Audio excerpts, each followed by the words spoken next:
there is a code in the hood. Like, you're not a snitch if you give me your camera because you're a regular square person in the hood. They expect that that's going to happen. But if you're in the game and then you snitch on somebody else that's in the game, that's a snitch. That's what a snitch is.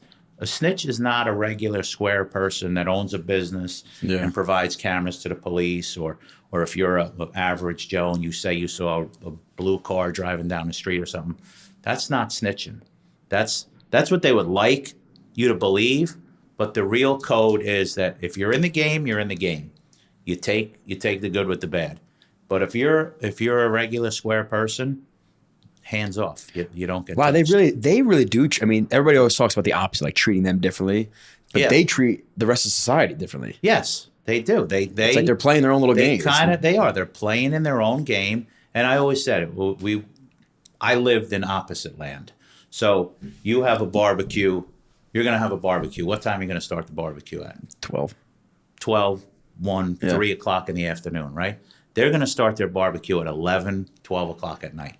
That's what time it starts at, because they're in like completely opposite. Like when regular square people go to sleep, that's when they start. That's when their business starts. That's when they wake up. That's when they stay up all night. And they have to be up. If you're dealing drugs, particularly heroin, you have to be awake when all the heroin addicts wake up and need a fix, which is like 6, 7 o'clock in the morning. That's like prime time to sell heroin. So you have to be awake all night to catch all of the junkies when they wake up and they got to get a fix or they're going to get sick. You have to deal 90% of your drugs between like 4 o'clock in the morning and 7 o'clock. I never thought about that. Yeah. And now, and I'm sure you don't have like a fixed number of like ratios from murders of, like you said, square people versus murders of people that were in the game. But is it that vastly different? Like most murders are people. Murders in general, there's a ton, especially like in Bayonne and Jersey City Heights would be a lot of domestics, wives killing husbands, husbands killing wives, people killing children. Those are kind of outside of the, the usual hood murders. Like this stuff downstairs in the Holland Gardens, that was projects related. There was two guys having an argument, and they get into a beef, and they handled it differently. That's the way That's got to be the most common case, though, correct? That was probably 70% of my murders throughout my career, I would say. Wow. Yeah. Holy shit. Okay. Yeah. That's good to know, I guess. Yeah, and you can count on probably one hand the amount of times that an actual registered firearm would be used. It's always a gun that was stolen from somebody in South Carolina or down in Florida or where these guns would just appear, or it was, we have casings that match that from a murder in Patterson 2 years ago, or there was one that was used down in Trenton in a drive-by shooting. We got casings, and you put it into Nibin, and they match the casing. So these guns would literally just kind of cycle around like the urban areas here. And, okay, if this gun's got a body on it down in Trenton, guess what? A year and a half later, it's showing up in Jersey City. And after Jersey City, we'll collect the casings, put them into Nibin. All of a sudden, 9 months later, we'll get some kid got arrested in Patterson with this gun in his waistband. We test fired it. The shell casings match the murder in Jersey City. Wow. Yeah. So the thing is just kind of it's just getting fucking passed around. Being passed around. So they're taking their hot guns with bodies on them. They're bringing them over here to Jersey City. They're trading them for more guns or drugs or whatever the case may be. Because a gun never dies. Unless you throw it into the river, then that's the end of it. Yeah. But they never do. They always like, this thing has value. Let me go get another gun from over in Newark or Patterson or wherever the case may be, and get that. Oh, this is Scotty. Let me ask. Good. Yeah. I would say the only thing I'll tell you is one of your fists. Keep your mic as close as possible. One fist. Okay. Yeah. I usually don't have any problem with. I'm a singer in a dad band too. So the end of the podcast is going to be you signing off by singing. So you shouldn't have told me that, because now you're ending the podcast with a nice verse too. Yeah. Welcome back, everybody, to the John Rondi Show. I am here with former homicide detective Sean O'Leary. For whatever reason, the podcast has found its niche in law enforcement and crime stories. I think it's because they're super interesting. I think because you only normally hear like super high level of like, yeah, this individual was murdered by this individual and here's kind of why. And you never really find out the intrinsics. Specifically, we had a murder in this building about 3 or 4 years ago. And it's funny because Sean was the one running the entire show, unbeknownst to me, him coming here today. So I want to open up with you sharing that story because from our side of things, again, a murder is pretty crazy. We heard that someone was shot, led to him walking into our building and then bled out in the lobby. And that was kind of it. Yeah. They sent out an email and said, here's what happened. Didn't really give us too much information and sort of fell by the wayside. So if you could share a little more about that day, okay. I think that'd be a good place to start. So that day started. So I'll give you some more global. I'm a retired sergeant from the prosecutor's office here in Hudson County. Worked in the homicide squad most of my career. Spent probably 90% of my career on call. So I go home for the night. I'm working, I think it was 4 to 12s at that period of time. It was a Saturday, so I'm on call outside of work hours, and I'm working security over in the Red Bull Stadium for a soccer game. We do RDF, like crowd control stuff. Mm-hmm. So we're working security detail over there. I get a call while I'm on call. Somebody got shot and ultimately died here in your building here in Jersey. This is technically in Jersey City, right on the border of Hoboken. So we come down here and find that the two guys that were involved both had the same exact name, Isaiah's. That's all I'll say about names. But apparently one of them was kind of a square guy. He had a clean record and ultimately got a carry permit for a security guard.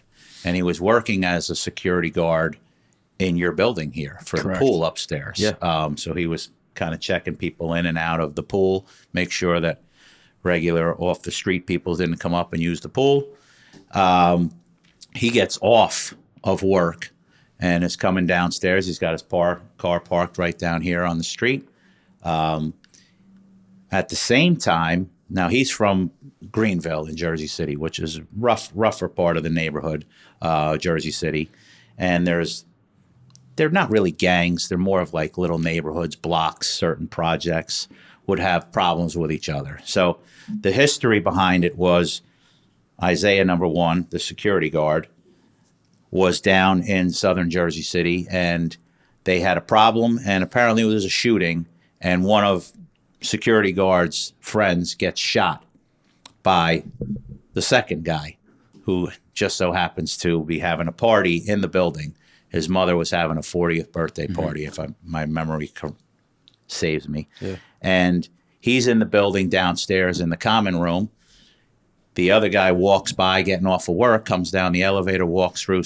They meet up out in the street and they have words. Apparently, the one guy had shot another one of the security guard's friends.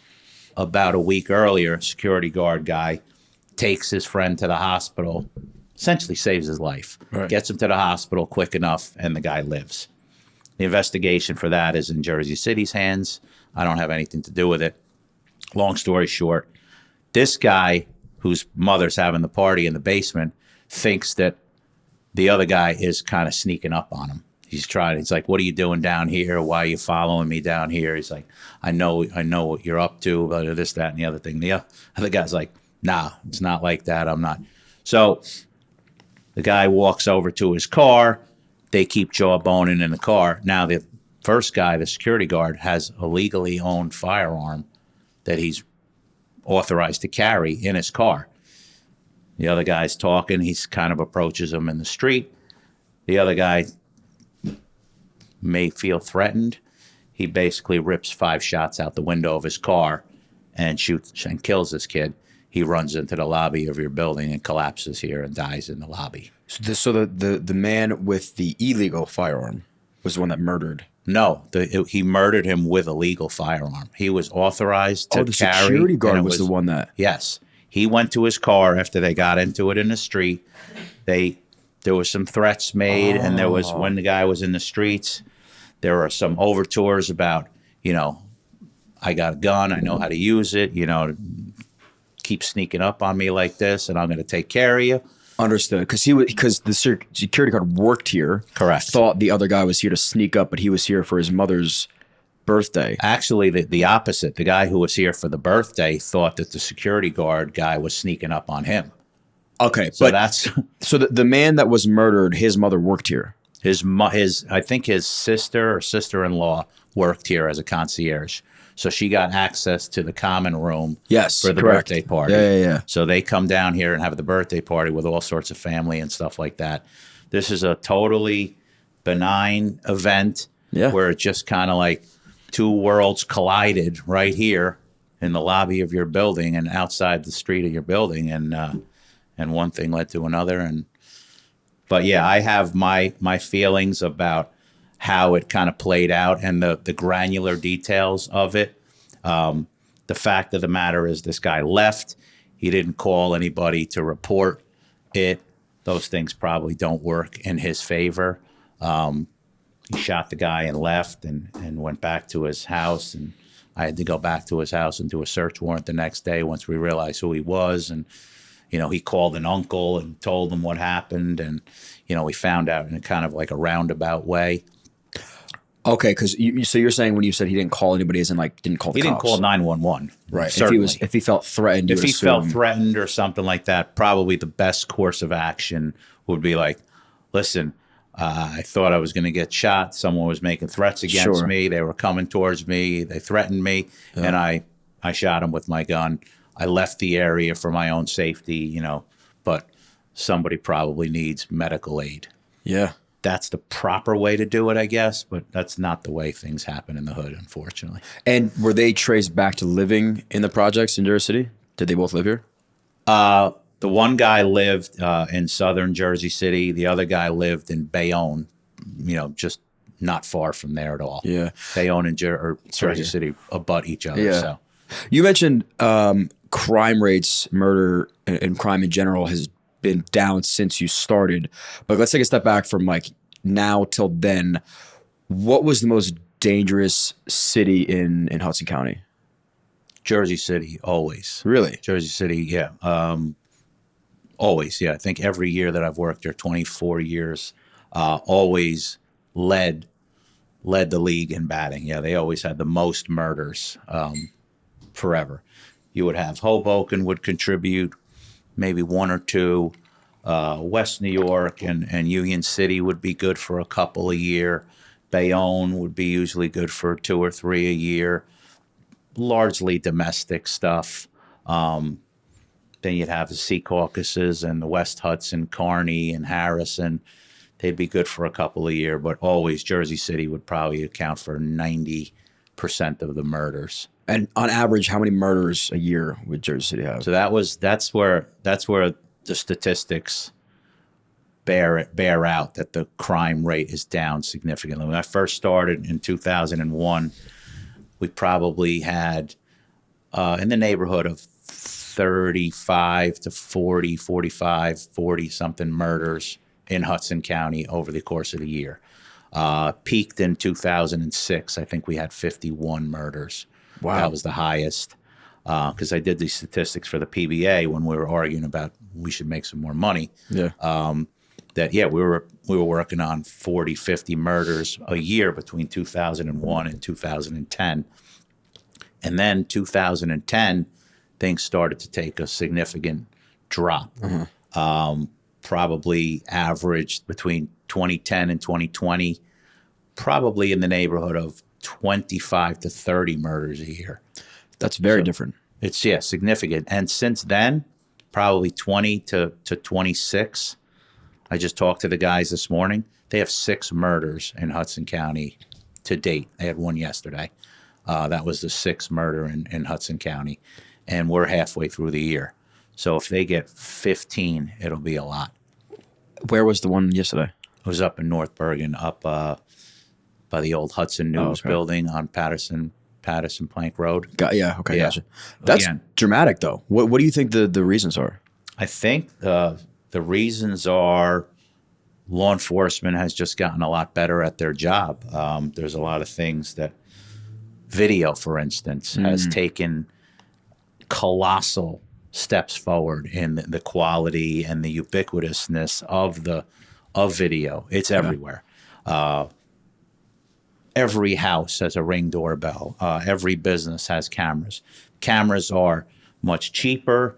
They're much more easy to place. You could set them up yourselves. You don't need a professional to install them anymore. Better quality too. The better quality. Quality is 4K. I can get the license plate of a car racing down the street from a video where we watched a video of a poor unfortunate guy that blew himself up, and you didn't even see it. That was a massive explosion, and you could barely see it on the video that we got. And that was only 6, 7, 8 years ago. Which is crazy how much time has.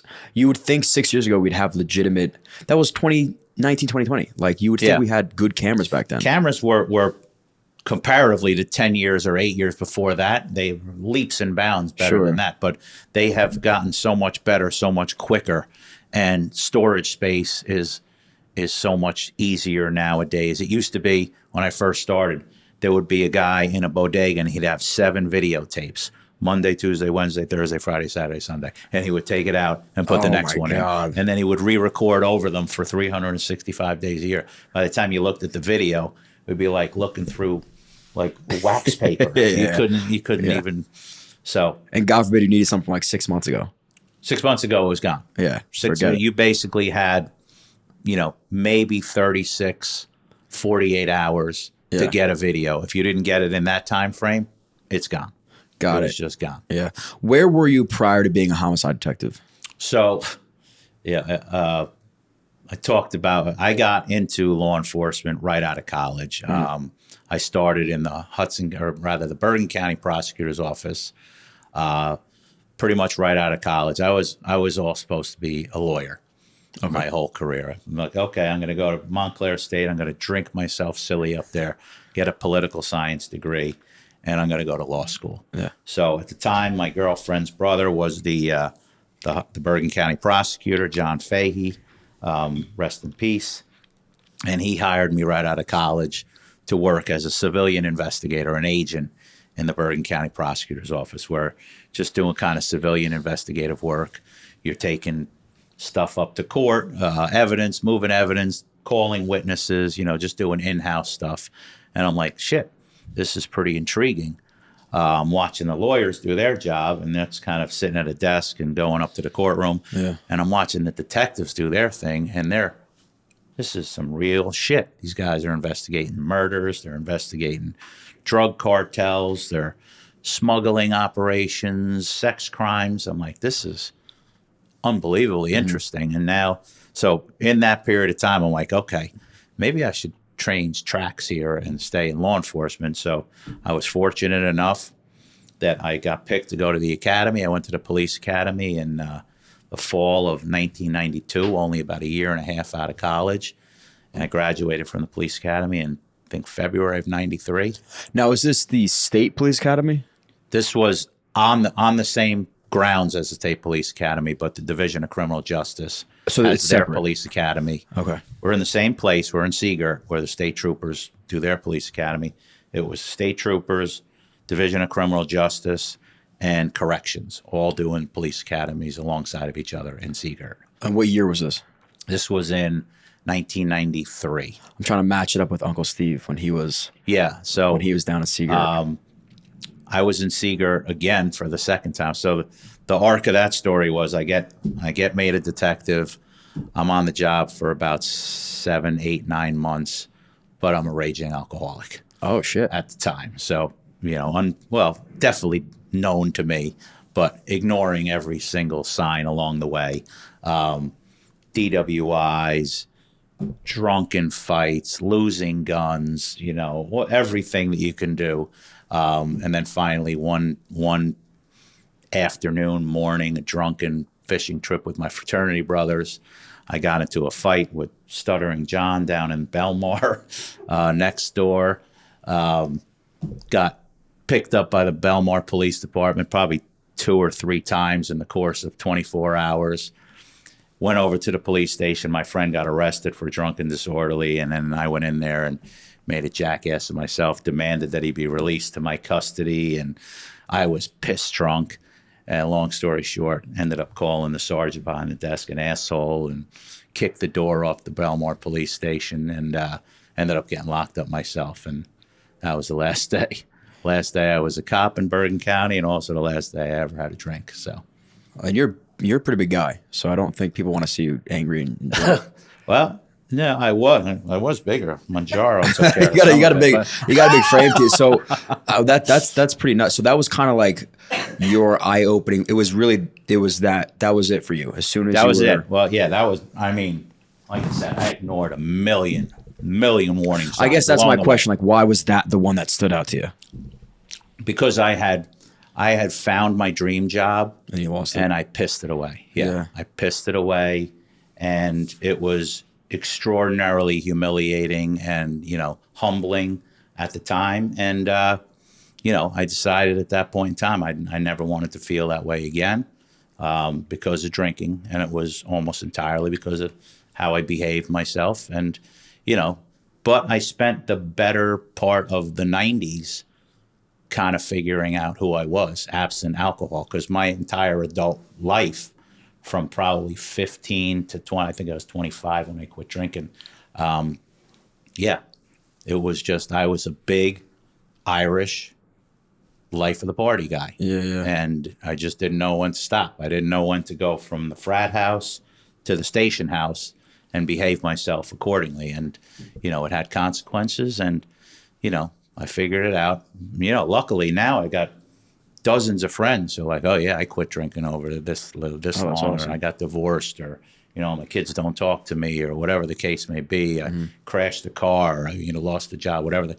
They found it out a lot later in life. I was fortunate enough to come to terms with it early on in my life, and I still had the opportunity in my 20s to say, you know what?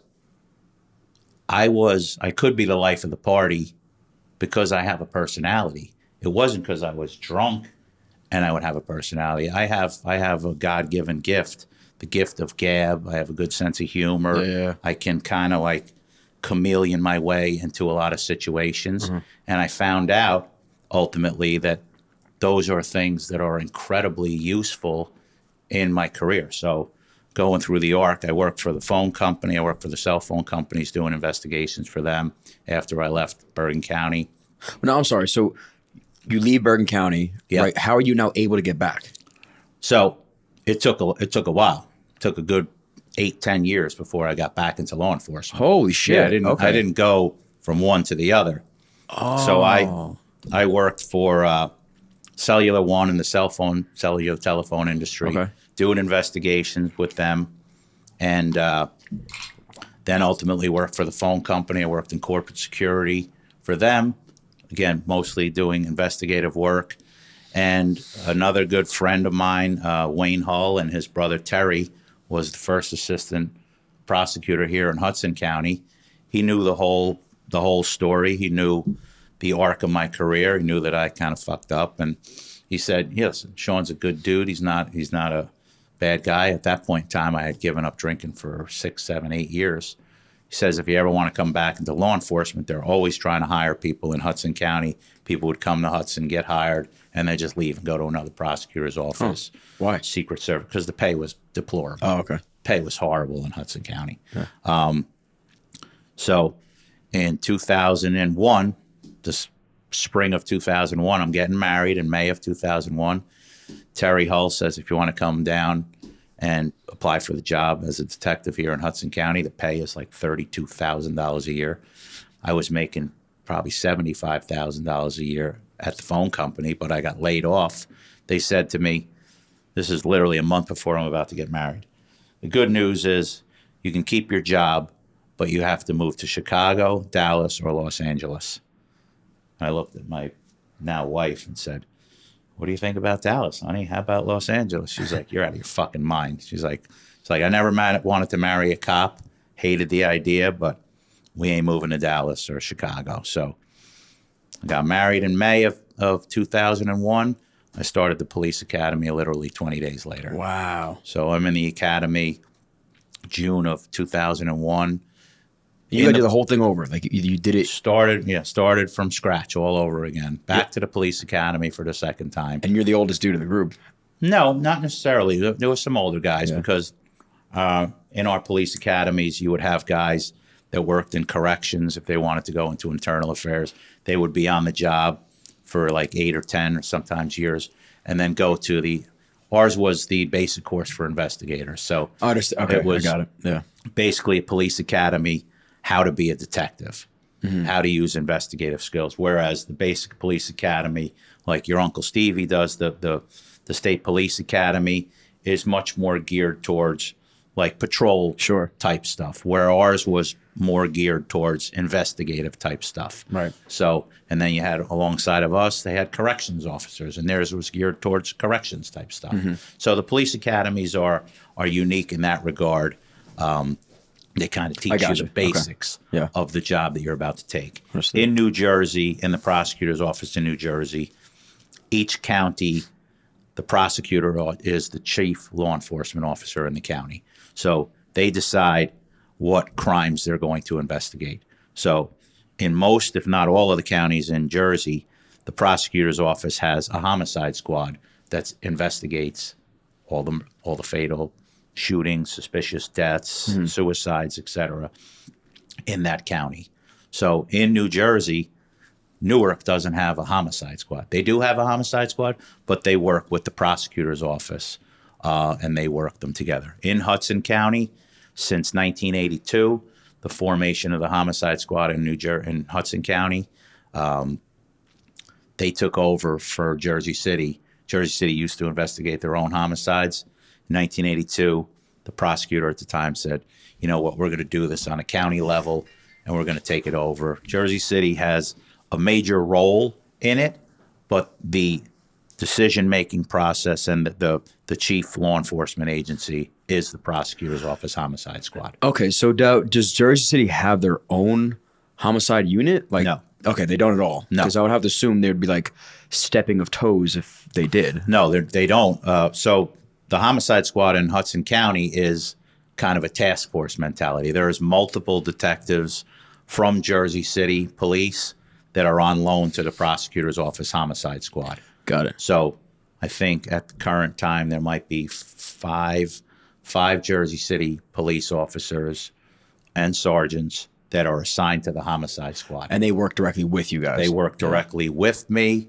I had multiple of them work for me when I was a supervisor.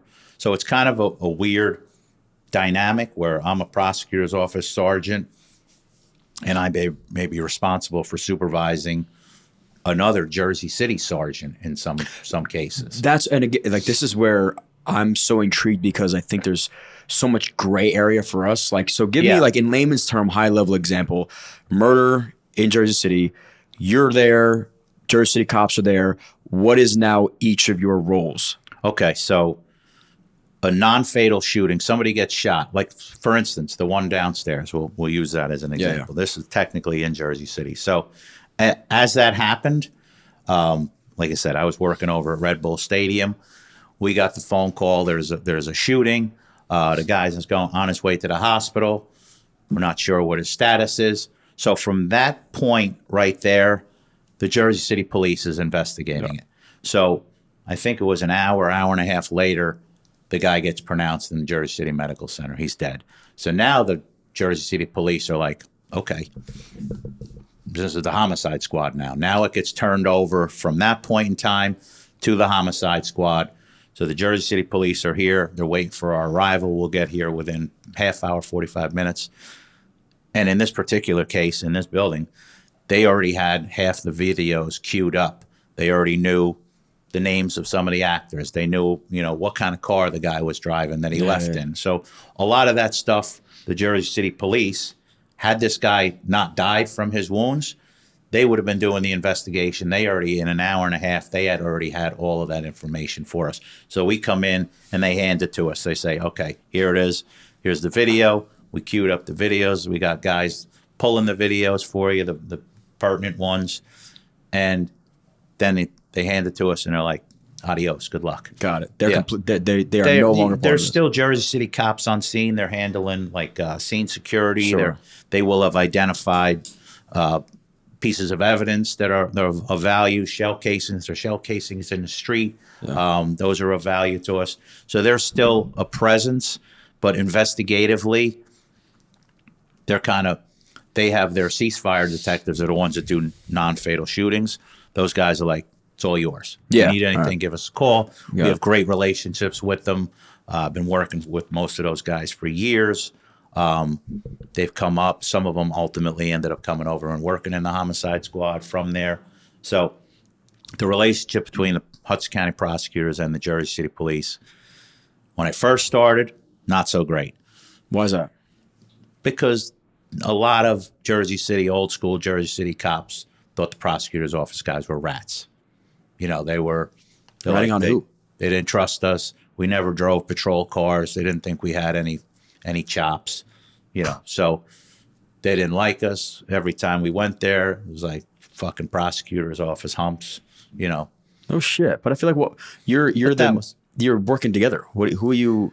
Yeah, but you didn't earn their respect enough. Those were relationships that were forged over years, and the times were. Yeah. One of our secretary's brother was a cop in Jersey City. I'll tell you a brief story. So I get recruited to be the prosecutor's office liaison for the Emerald Society. So I go in and I see Dennis Long. He's our secretary's brother. Know the guy for a long time. Dennis, how you doing? Blah, blah, blah.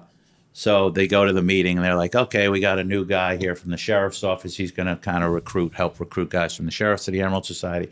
We also got another guy from the prosecutor's office, Sean O'Leary, is going to help us. Fucking rats, scumbag, piece of shit. I'm like, Dennis, I was just talking to you 30 seconds ago. You're like, patting me on the back. He's like, he was all buddy with you. That's just the way it is. Yeah. Just the way it is. So, yeah, so the beginning of my career, very different. That was one of the things that I was the PBA president for almost 13 years.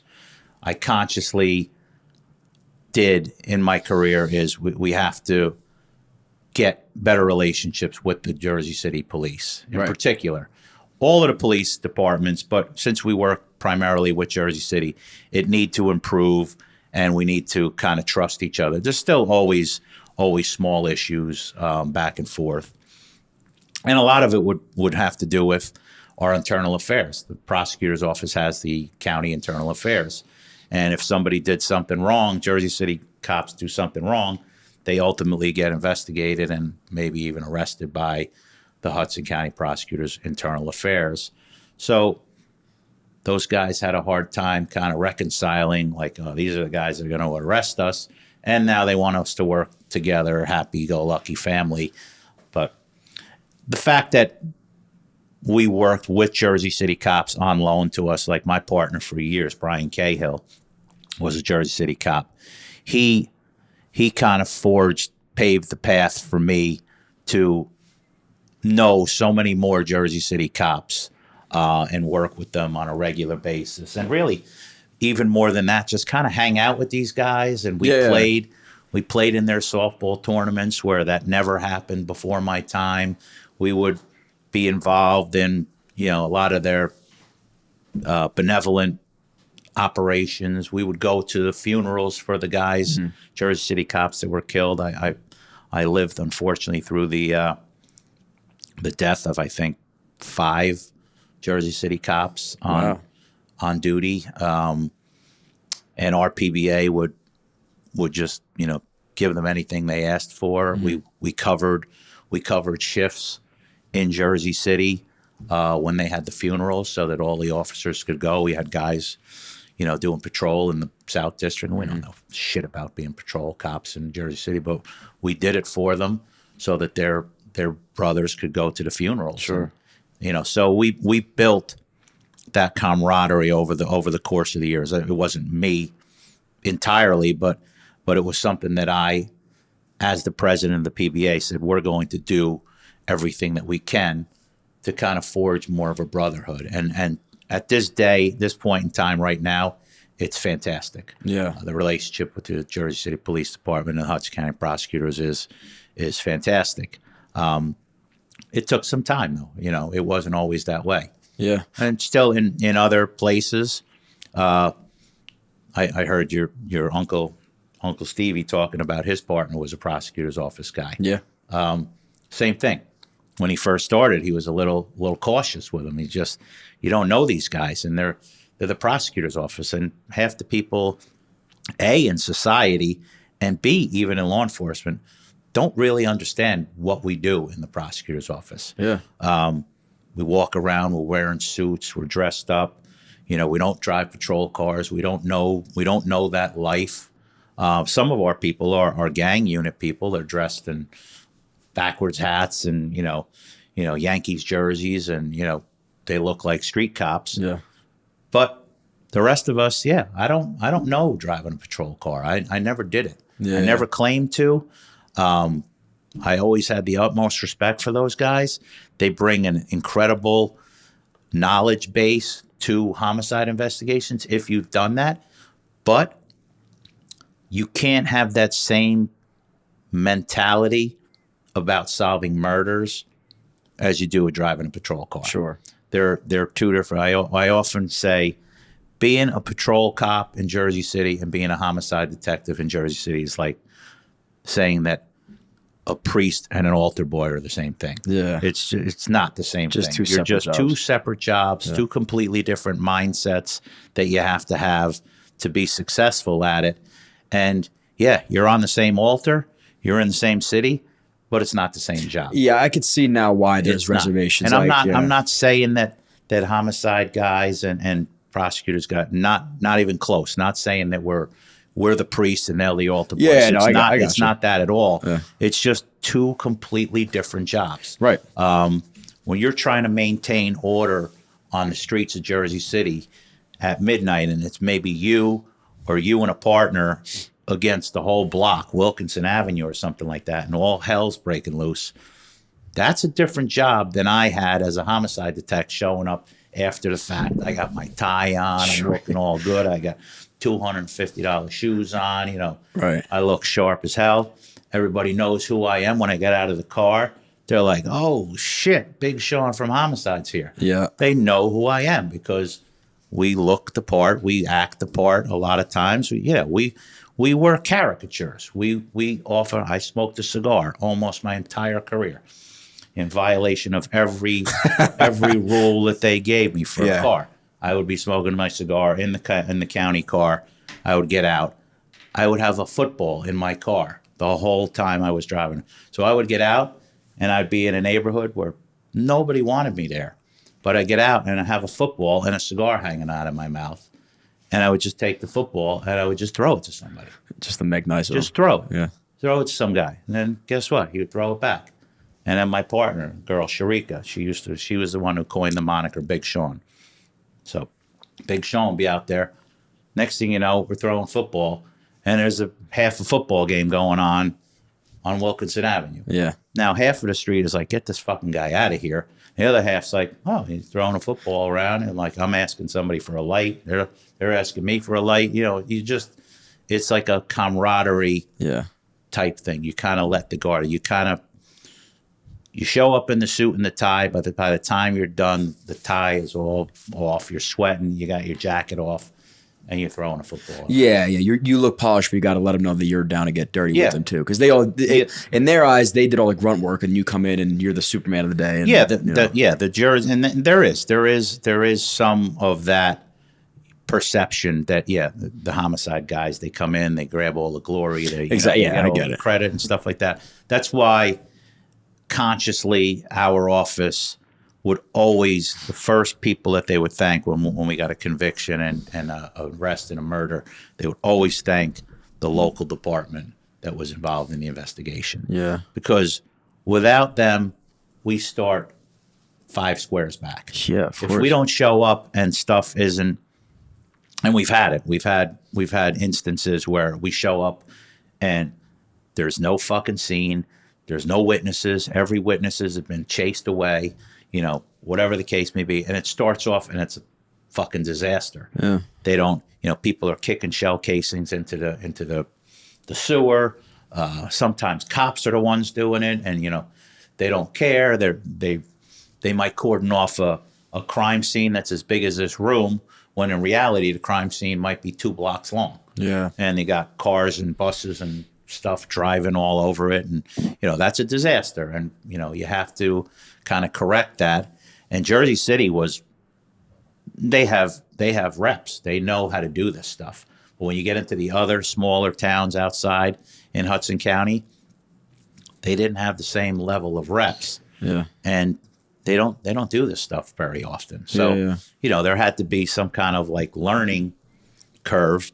And one of the things that our former prosecutor, Esther Suarez, was insistent on is that we need to train the other departments, even the smaller departments, the Sea Caucasus, the West New Yorks, the Union Cities, the Guttenbergs, that this is what you have to do if a murder happens. We had a case famously up in North Hudson where a guy gets stabbed outside of a restaurant, and we watched the video, and the cops put the murder weapon on a bench, like a bus stop.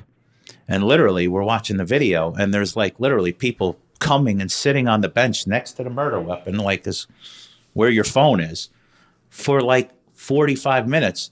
And they're getting on the bus, and people are getting off the bus, and they're walking past it. And, the murder weapon just sat there like casually on a bench while people got on the bus for like almost 45 minutes to an hour. And we're like, this cannot be. This cannot be. And where was this? This was up in North Hudson. North Hudson. Okay. I won't be specific about it. Yeah.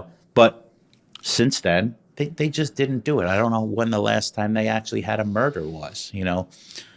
Right. Okay. Just, They're not used to it. So just not used to it. You guys had to get good in Jersey City because of the crime rates. Yes. They've been doing it for forever. Yeah. And I have to assume like now, or, you retired a couple years ago, you had that respect and rapport almost built in. When you showed up to a crime scene, the guys respected you. But like, take me back to your first ever murder case. You're probably younger than some of the cops that are on the scene already. Definitely. Well, I was older. By the time I got my second bite at the apple, I was 32 years old. But still, so you're either around their age or even younger. Yeah. So I was a rookie. I remember one of the first big cases that I worked was up in Sail-Off Projects. And one of the guys that got killed was a notorious tough guy in Jersey City. He was named Champ. He gets shot in the Sail-Off Projects, and he gets shot by another guy, one of the famous families in Jersey City, the Fields family. They got into an argument, and this young Fields guy was a up-and-coming kind of tough guy himself, but he was nowhere near the size and scope of Champ. And he takes a gun from a guy, and Champ comes back down, and Champ's got a reputation throughout the whole city. He says, "You need to give me that gun back." And the other guy says, "You're going to need to come and take it." So he shows up, and literally it ends up being a gun, like literally the OK Corral. I remember Oak Street, there had to be 40, 50 shell casings in the middle of the street in a rainstorm. And this is one of the first big cases that I ever showed up. So Champ is a Jersey City legend, and word travels pretty quickly that he's shot and dead on Oak Street. And I get there, and there's got to be 200, 300 people outside of the police tape, and they're going fucking berserk because Champ is dead. And there's going to be a riot. And I'm standing inside the police tape, and I'm like, this is not going to hold this fucking stampede back. And thank God my sergeant at the time, Charlie Russo, he was a guy that I kind of modeled my behavior after quickly. He went and he into the crowd, and he got Champ's brother. And he said, the kid was going crazy. The crowd was going crazy because his body was laying, and it's raining. It's pissing rain. So he says, what can we do to keep you guys happy? He's like, you guys got to get him out of here. You guys got to get my brother out of the rain like this. This is disrespectful the way. So we took umbrellas and everything that we could, and we explained to him, we have to wait for the medical examiner's office to come and investigate his body. They have to declare that he's deceased. They have to take pictures so that, for the investigation and all of this stuff. So we explained it to the brother, and we said, we're going to take every umbrella that we can find in the police car, and we're going to cover his body so he's not laying in the rain, and it appears disrespectful. So I'm standing there. Charlie grabs this guy, and the brother, and he takes him over to the brother's body, Champ's body, and he kneels down on him, and they say a little prayer. And the brother says goodbye to him, and he literally stands up, walks out to the crowd, about 200 people. They're going fucking berserk. And he says, let's go, everybody, wrap it up. We're all done here. Go home. And the brother, all of a sudden, the crowd was like, what? They dispersed. Literally, everybody goes, nothing happens. I'm like, that was like a fucking magic trick. I never saw anything like it. And I'm like, Charlie, what did you say to this guy? I said, we're going to treat your brother with as much respect as we possibly can. Whatever you want us to do, we'll do it within reason. I told him what the procedure was about the medical examiner and how they had to come here and everything. He understood it, and he basically told everybody to go home and get lost, and that was it. And they listened. They listened. Now, Champ's reputation, was it respected amongst even like you guys? Yeah. Just because he was a tough guy. He was the toughest guy in Jersey City. That was his reputation. But respectful towards you guys. He had been arrested a bunch of times. Yeah. We knew who he was. He hung out on Bergen and Lex. He was just a well-known guy. Again, that's the difference between the patrol cops and the homicide detectives. They had much different experiences than we did. Sure. But yeah, he was never overtly like, fuck you to the police or anything like that. He was in the one world, and we were in the other world. That was it. And that was it. You understood each world, and we respected it. So did a lot of these guys build up like their own reputations and like mini almost celebrity status and fame within the projects? Yeah, absolutely. Really? Yeah, absolutely. Because in the hood, I'll say the hood, I don't mean to be disrespectful, but yeah, there is a hierarchy. And that's everything that you do is built on your reputation. Your reputation is everything. That's why you can't let somebody come up and punk you in public and just let them get away with it. Sure. Because then all of a sudden your reputation goes from there to here, and you just can't allow it. In the fight game, it's very similar. Yeah. Braggadocio and being pompous and stuff like that. It's all a part of personas. It's the same thing across the street in the projects. Yeah. If you're seen as a punk in the projects, you're not gonna go. You're not gonna have an easy life. That's it. Same thing in the fight game. If you're, you punk somebody out and you're like, oh yeah, no, I can't beat this guy. You're humble. It's not the way it happens. But guys like Champ had an air to him, and now would you guys almost seek that and then try to make friends with these individuals? In certain circumstances, yeah. You would never kind of do it overtly. Everything would kind of be not really cloak and dagger, but in secrecy. You would have over the course of my career, because you would end up seeing the same, 50, 100 people along the arc of my career. Yeah, there was guys that we were friendly with, and they say, "Listen, man, I'm not going to put it on paper. I'm not going to put you out there, but are we on the right track here? Are we on the right track?" And guys would be like, where it's coming from, and they'd be like, "Okay, is it is it the guys from Booker T, or is it something else?" They're like, you know that it is. And we'd be like, okay, these are little nuggets of information that they would love. And that was kind of like the mutual respect for guys ultimately that had the carte blanche that I ultimately got to. I didn't have it most of my career. By the time I made it to sergeant in the homicide squad, I did have it. There are guys that I worked with that have it way better than I did. The guy that I was just on the phone with, Scott Jeffrey. absolutely phenomenal cop. Worked alongside of him for 23 years. This guy could talk the bark off a tree. I mean, this guy ate more meals in the projects than anybody you've ever seen. Really? He would literally go, and we would go canvas down the street. We're like, okay, what happened? We need to see if anybody was looking out their window or anything. Just knock on every door that has access to see if, if they might have seen. So the way that he would get people to talk to them is he would kind of invite himself in. They'd be eating dinner, whatever the case would be. He would sit down. Ultimately, he'd be like, oh, you want something to eat? It's like, yeah, sure. I'd love something to eat. And he would eat. Now, this guy would eat in 5 or 6 different apartments along the way. Meanwhile, other guys that didn't have his cachet would knock on doors. No one would answer. No, I didn't see anything. Move along. So what would take them about 9 minutes to do a canvas of 10 apartments, it would take him 3 hours. Right, because he would come back with a shit ton more information than the other guy who just ran through it and didn't really give a fuck. Yeah. Because he just had a way with people to kind of, he was everyman. He was everyman. He was dressed like an everyman. He wasn't dressed in Armani suits. He was dressed in a pair of, Skechers shoes and, Dockers pants. And, his tie was inevitably undone. And he was a Marine, and he had, he could talk the talk, and he was a West New York cop, and he knew both sides of the street, patrol and investigations. And everybody loved him. And he had snow white hair. He looked like one of Santa's elves.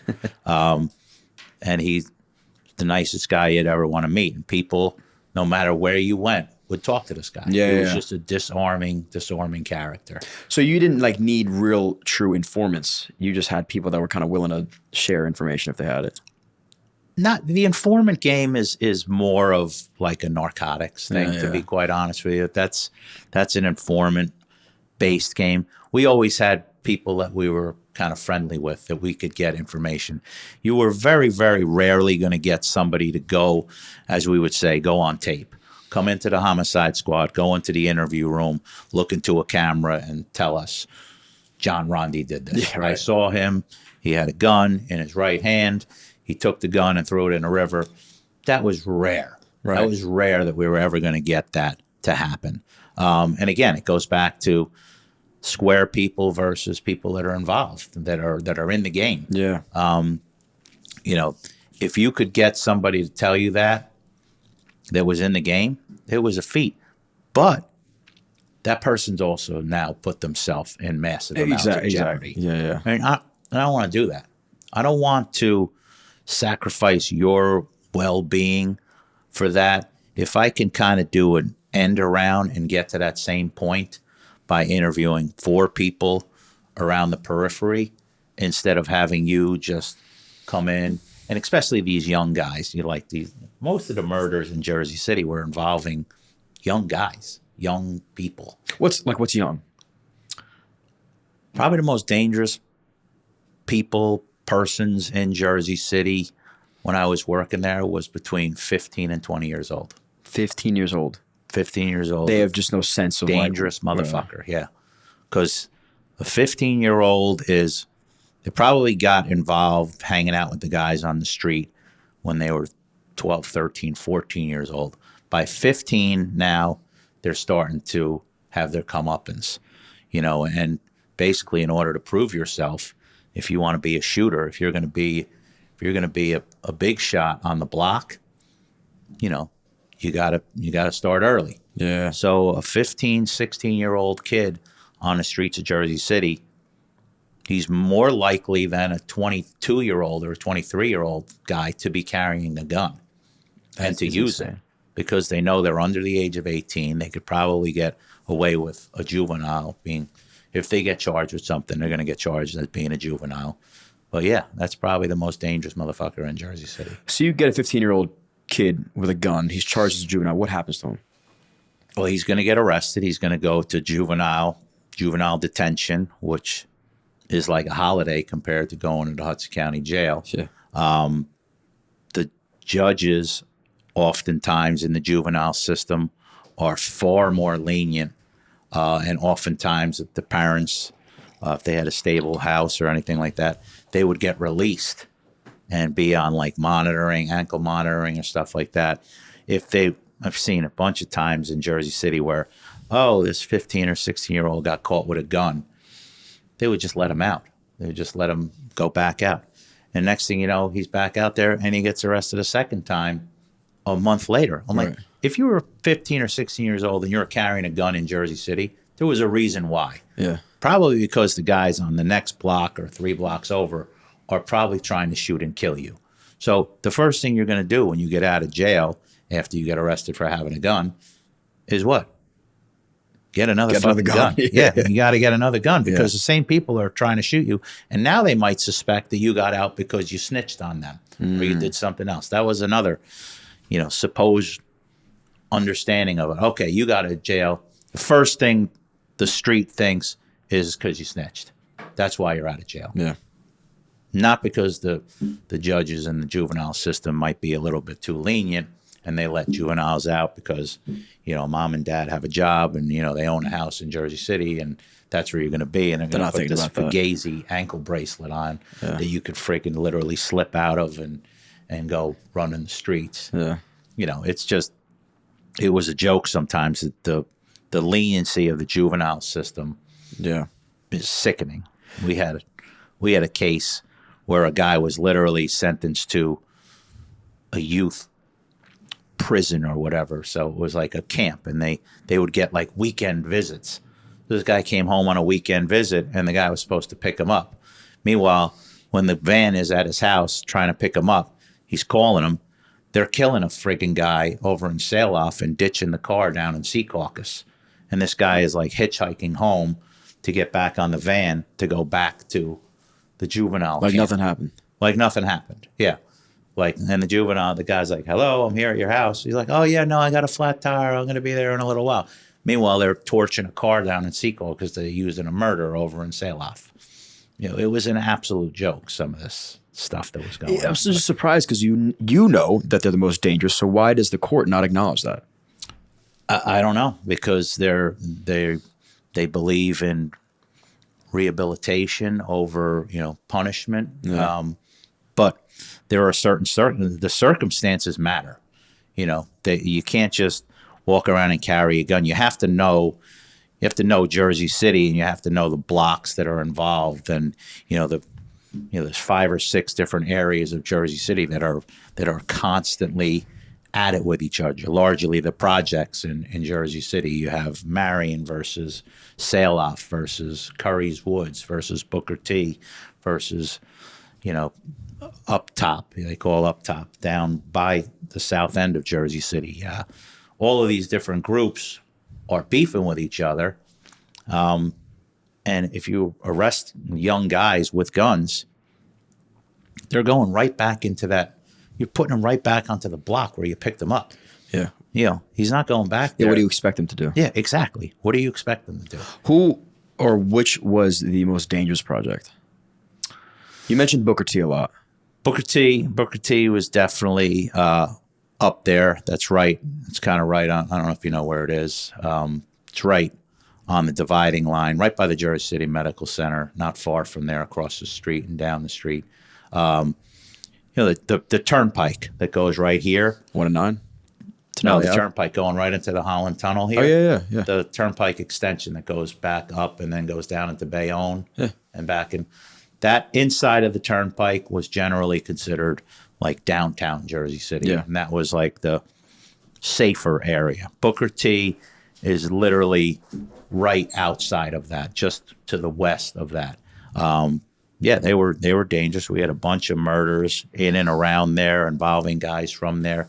Montgomery, before they knocked it down and they left one building, they were really bad. Those were the high rises right under the old Jersey City Medical Center, the Beacon now they call it. Right below the Beacon, that was Montgomery Projects. The Duncan Projects early on in my career was literally right down the street from our headquarters. Had a dozen murders in there. There were 4 high-rise buildings right on Duncan Avenue and 1 and 9 by Skyway Golf Course. They were bad. Yeah. Marion, they were our office and the U.S. Attorney's Office dismantled those guys. They arrested and tried probably a dozen or more of them, sent them to federal prison for some of them up to 50 years for conspiracy to commit murder and deal narcotics and everything like that. So, Joe, look up most dangerous city in New Jersey. Newark. Yeah. Newark Not even close. Oh, really? Newark is by and far the number one. Which county is Newark in technically? Essex. Essex, okay. Yeah. And compare Newark's murder rate, and you said like at the height was like once a week, right? About 50. Yeah, What is Newark? Newark was always 2 or 3 times ours. Wow. Theirs was in the hundreds. They Holy would have shit. 150 murders, 160, 170 murders in the course of a year, where we would have, 30, 40, 50, something like that. So, What's the reason for the drastic difference, you think? Newark is just a bigger city. I mean, it's Right. it's got a higher population. There's socioeconomics pretty much drives everything. Yeah. And Newark is a poor city, and there are areas in it that just kind of have been taken over, and drug dealing and gun culture and violence is just, and block versus block and area versus area, it's just ramped up. We always said that the only reason we had more success solving murders than Newark was we had the benefit of time. So we would have maybe an average of a week to solve a murder, which in investigative time is a good amount of time, because you got to get video, you got to get phone records, you got to get subpoenas sent to different companies, banks, whatever. So you had the time to do that, and largely the resources. Newark might have 3 murders in a night, and where we would have a squad of 4 guys or 4 people, detectives working on it, as opposed to a squad in Newark, you might have 2 guys. And 2 guys, and they're basically, sitting on their hands, and they're hoping that another one doesn't come in the same night. Yeah. And it was just really resources and time. That was really the benefit of success. And towards the tail end of my career, when the numbers started to drop, and you would have more time, and you would have younger guys that were better at a lot of the administrative tasks and stuff like that, like writing search warrants and telecommunication data warrants for phones and GPS systems in cars and stuff like that. So you would have to write very, very detailed search warrants for that information that could be approved by the court, which really laid the case out right in front of you. Yeah. All that information. That makes sense. Yeah. Were our gangs prevalent, or did they kind of just run within their own projects? They are. They always say that New Jersey, or rather Jersey City, didn't have a gang problem. They don't really have a gang problem, although that at some point in time they all aligned with, these guys are Bloods and these guys are Brims, these guys are, Crips. They never really ran across those lines. Like, it wasn't the Bloods versus the Crips or whatever. They would have their affiliations, but it was always like block versus block, right. Area versus area, project versus project. Yeah. That was the primary, beefs that were going along. I would assume because of the size. Like, how could you have gang wars if it's too small of a city? Like, they're going to be beefing with the project next door. Yeah, and that was it. Literally, Booker T and Montgomery are separated by 200 yards. Yeah. And if you got on Bright Street between the two of them, at some points in my career, it was like the militarized zone. It was just like you were in a free-for-all there. You needed to get back to the safety of your project, or else. How were you able to like mentally decompress? Like, at a height of a career, like in 06, when you had about 50 murders, what was your mental like? How did you go home and I enjoy often life? wonder that myself. It kind of all blurs together. So December of 2005, we have, I think, 11 murders in December. Wow. 11. We had 2 triple homicides and a quadruple homicide in 2005. We had 11 murders in December. I have a wife at home who's pregnant with twins. She's on bed rest. And I'm not even home. I'm not home for, it seems like 15 minutes in the entire month. We had just moved into our house in Clifton. We got invited over to a friend's house. You know, we were there for maybe a couple of months. She's as pregnant as could be. And literally go over to a friend's house for Christmas dinner. I get a call. I'm there for 30 minutes. Yeah, we got a murder down in Jersey City. All right, bye, everybody. Got to go. Leave my pregnant wife there. She doesn't know any of these people. Now, that's what I credit. She's an incredible woman. She's put up with so much shit throughout my career and raised my twin daughters to be spectacular women. So she deserves a lot of credit. But I don't know, to be honest with you. I just kind of like, you just do it, and you know, you hope that your life is still intact when you come home. I would come home in 2006 when my twins were born. My wife would have tears in her eyes, hand me the 2 kids. I haven't slept in 2 days, and she just hand me twin daughters that were crying and saying, "I'm going to sleep. You deal with this." And I'd be like, first off, you're not arguing. They're like, "Okay, hon."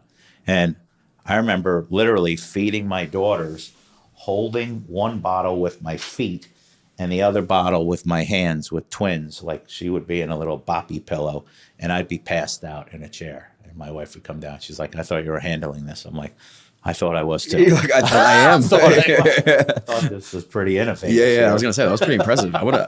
There are guys out there that are taking notes right now about the feed technique for sure. With twins, yeah, we're gonna see that one.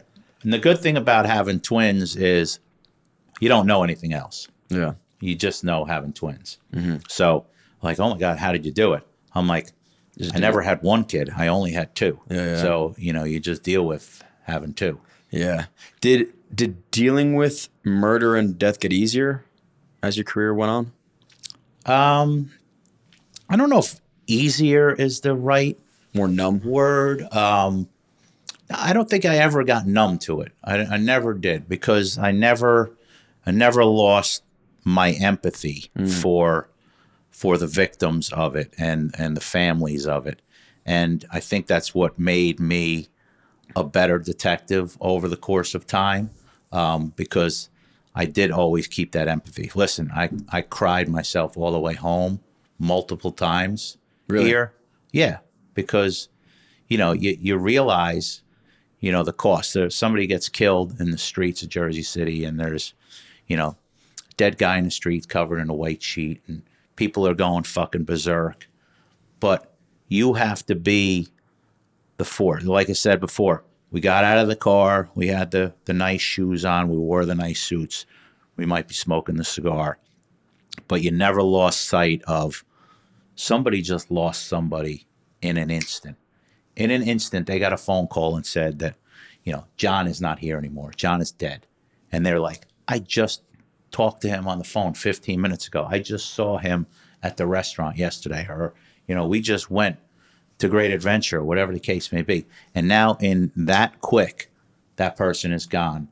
And if you disassociate yourself from that entirely, and a lot of guys did, and then, you know, I don't think it's the best way to do this job, but you have to be able to kind of be in there, but you have to be a pillar of, you know, grace at the time. You have to have grace under pressure. That's the one thing that I think I was always credited with in my career, is that I had grace under pressure. Can you reflect on a case that made you, let's say, the most emotional?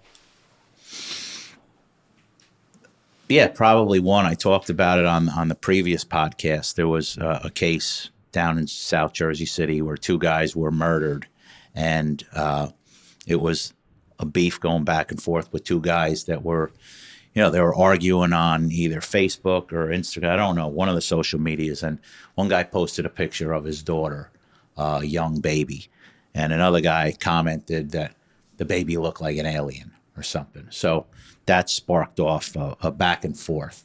So The one guy actually set up a trap and said, this guy's he's gonna be selling weed. He's selling weed. If you want weed, come by his house. And he kind of lured him into the area, and then he comes creeping out of between the houses and shoots and kills the two guys. So, handed off from the Jersey City Police Department. Again, they did a phenomenal job. Nicky Skirbo was in charge of the case. He hands it off to us, gives us a great head start on it. Long story short, the guy that committed the murder, plus the two guys in the cars, through our investigation, they ended up leaving 7 children unfathered. Between the shooter going to jail, he ended up going to jail for 75 years for that. The shooter and the two. The shooter, I think, had 3 kids and 1 on the way, and the other guy had 1 kid and the other guy had 2 kids. So 7 kids in that scenario, that one instance, were left fatherless. And the one guy's mother, Sean Spencer, his mother, was so thankful that we found her son's killer. She sends me a message every St. Patrick's Day, because obviously I'm Irish. Says, Sergeant O'Leary or Detective O'Leary, God bless in your family. Her son's name was Sean also. Sean is watching over you. I wish you the best. And I can't tell this story without getting emotional and teary-eyed about it, because the fact that we all of us, Jersey City Police, us, myself, Sergeant Toro, and everybody involved in the investigation, we did the best we could to find out who killed that woman's son and his friend's son. And she still remembers it every single St. Patrick's Day. She sees to it that she sends me a text message. How long ago was this? This was in 2015. This is at least 11, 12 years ago. Yeah. Every single year I get a text message from her. That just kind of emblemizes how you affect people's lives. I was telling Karen on the way in, right across the street, one of the first cases I ever worked, a young kid, Duran Cherry, died of SIDS. He lived in the Holland Gardens projects. Out of what? SIDS, sudden infant death syndrome. So it's a basically unexplained medical condition where young babies just stop breathing. There's no real reason for it.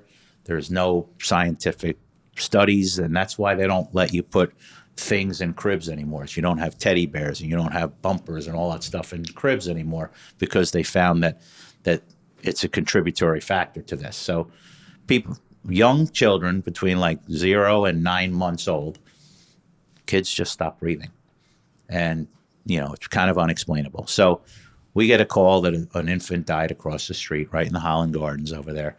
And I go, and it's our job now to investigate this, to make sure there's no suspicious behavior or anything like that. And a lot of them are pretty benign investigations. You go, you take the formula, you take pictures, you make sure there's nothing untoward, there's no marks on the child, there's no suffocation or anything like that.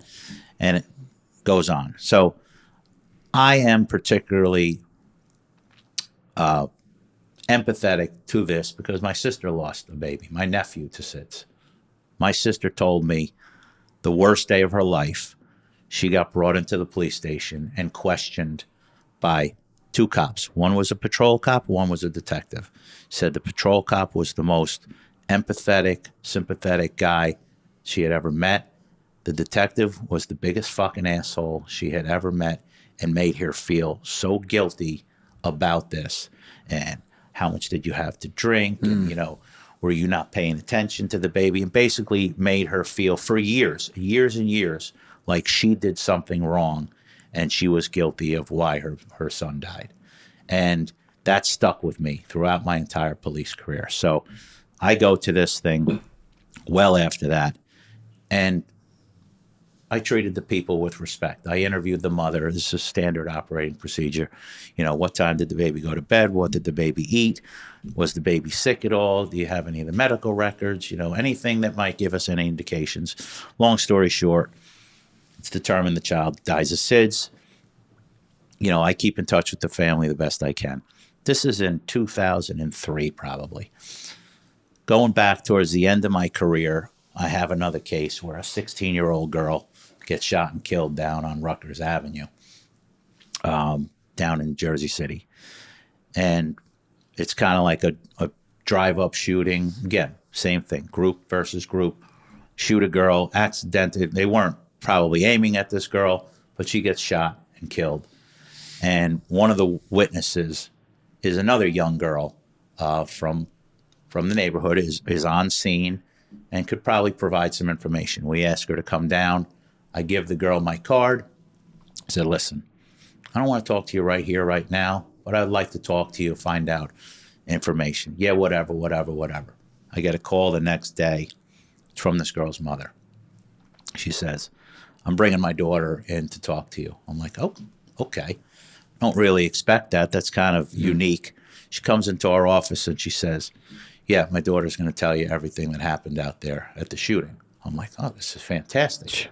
And the mother's looking at me and she's like, you don't remember me, do you? I'm like, no, Miss Cherry. I'm like, Miss Cherry. I'm like, trying to think. She's like, my son, Deron, died of SIDS down in the Holland Gardens projects about 16 years ago. Wow. And you were the detective that interviewed me, and you treated me with such respect that I basically forced my daughter to come in here, and she said, you're going to help this detective solve this young girl's murder. You're going to tell him what happened out there because of how you treated me 16 years ago when your brother died. Wow. And the young girl's like, fucking sitting there like, I don't want to have nothing to do with this, you know. But my mother said that I'm coming down here to tell you what happened, and I'm going to do it. And that was why.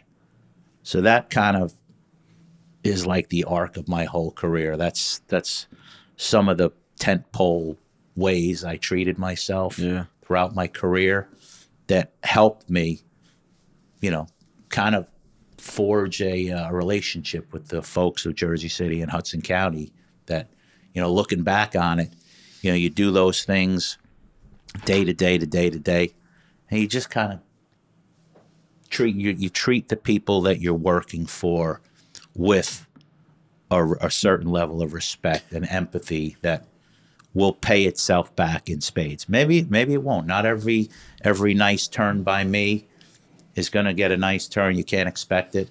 And I probably acted like a fucking asshole plenty of times. Sure. Plenty of times. But, you know, if you conduct yourself properly in this job and in this profession, it will come back. It will come back to you. Well, building an emotional connection, I'm sure, like, happened more often than not that you ran into somebody multiple times. Like that, for example, that mother or a guy that was arrested for something that then is in trouble again or potentially murdered after that fact. So like you feeling that emotional tie to that individual, it is more than just a random guy getting shot and killed. It's like, I knew this person. Yeah.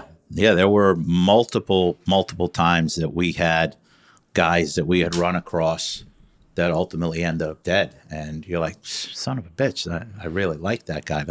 The first case that I was talking to you about, Champ, the one guy that was involved in that case, Damian Fields, rest in peace. He was killed ultimately too. He was a street guy. He was, you know, a guy that was in and out of jail. He dealt drugs. He actually played basketball for Bobby Hurley at St. Anthony's. And he used to tell us, we would bring him in for any number of things and question him. He would very rarely tell us anything about the case that we were investigating, but he would tell us other stuff that was going on and just kind of gave us an insight into the world that he was living in. He's like, I was a phenomenal basketball player. I probably could have got scholarships. He's like, but I was making $500-600 a night dealing drugs. And I would be out there, and I wasn't worried about the Jersey City Police Department. I was worried about Coach Hurley, who was a probation officer, and he was driving around. And if he caught me dealing drugs out on Forest Street in Jersey City, he would kick my ass, and I would have to friggin' run laps and do all of this shit the next day. And eventually, he left St. Anthony's and just kind of went on and lived in the streets, and ultimately was killed in the streets of Jersey City. Wow. But he was a bad fucking dude. He got shot point blank range in the face, in the left side of his face. He still had bird shot in his neck and like his ears, like because somebody tried to shoot him in the face with a shotgun. Holy shit. They had bird shot in it, so literally probably 50 or 60 pellets were in his neck, and they couldn't get them all out, and they just left them in there. So like you'd see his neck, and it had like all the little bumps and lumps in it. How was it? I mean, how rare was it that people that were born in the projects made it out? Like, did they even seem like they had an intention to get out? Yeah. And I always said that, if you came out of that environment and you were successful, if you went to college and you made yourself, you have overcome the odds. It's like a miracle. I always said, one of my favorite supervisors ever, Keith Stiff, he grew up in, Irvington, Essex County over there, west side of Newark. And he is a miracle, a story. He grew up in that environment. He had a mom and a dad. His father was a pastor and religious, but he got out and his brother did not. And sometimes it was like that close. He went to college and now he's the director of police in Piscataway, New Jersey. Wow.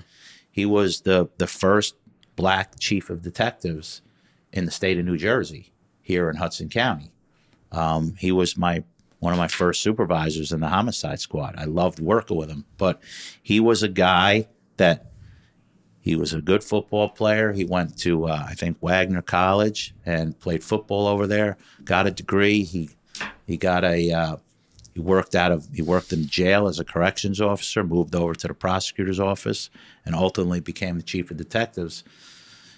But he overcome all of these obstacles that, trying to learn in the Jersey City public schools, when there are people in there that are the last thing they want to do is learn, and they are just causing every distraction that possible. And if you can get out of there with a high school degree, then go on into college, overcome, try to have a car in Jersey City and not get buried in parking tickets. Yeah, exactly. Even trying to find parking at night when you go to class. You're going to have to probably work 2 or 3 jobs just to do it. You might be getting some student aid and maybe be lucky enough to live on campus or something like that.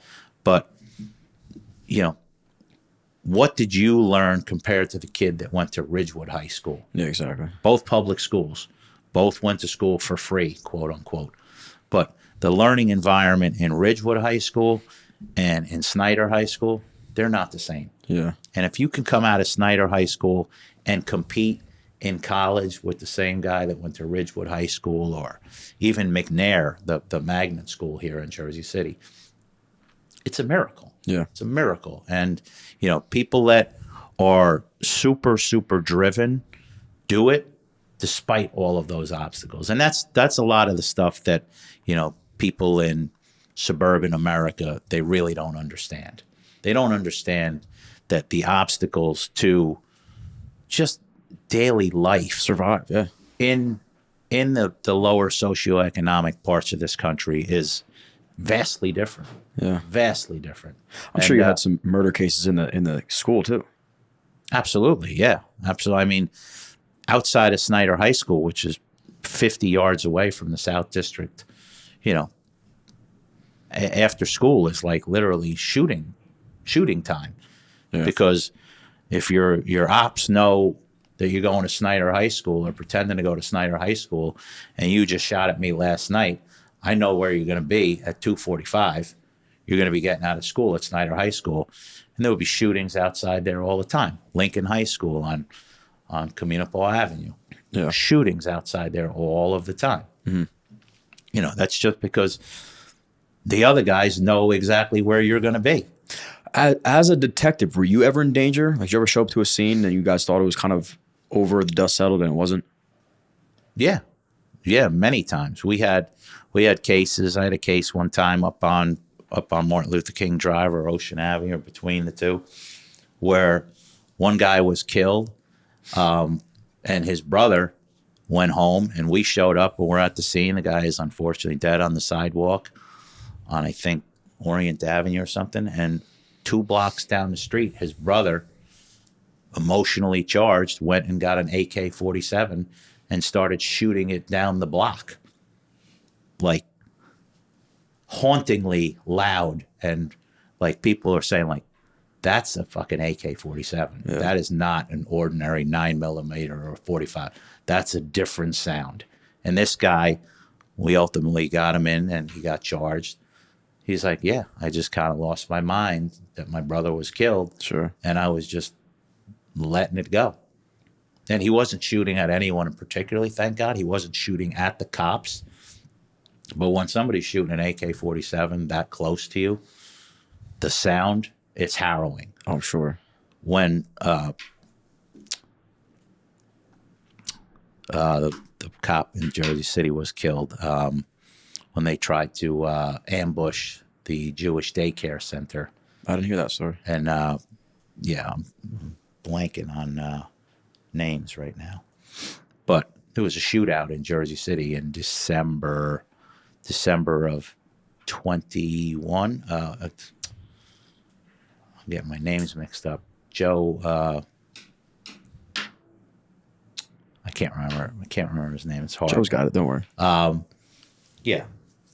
The They ambushed a what? they ambushed a Jewish daycare. They were going to ambush a Jewish daycare. These guys were black Israelites or something like that. Oh. And they killed my friend Joseph Seals. Joe Seals. I'm sorry. Yeah. Joe was probably one of the best cops Jersey City ever produced. So Joe, these guys had hatched the scheme that they were going to go. They had a bomb in a rental truck and everything. They were parked in Bayview Cemetery. Joe was down there and was just a great street cop. He rolls into Bayview Cemetery and says, this doesn't look right. There's a rental van running in the cemetery. So he goes up to investigate it. They must see him. They shoot him dead in the cemetery. And this kind of preempts a whole plan that they do. They take the van then and they drive up to Bayview Avenue and Ocean Avenue, and they think they're going into a Jewish daycare center. The Jewish daycare center was located on the 2nd floor. The 1st floor was a Jewish kosher deli.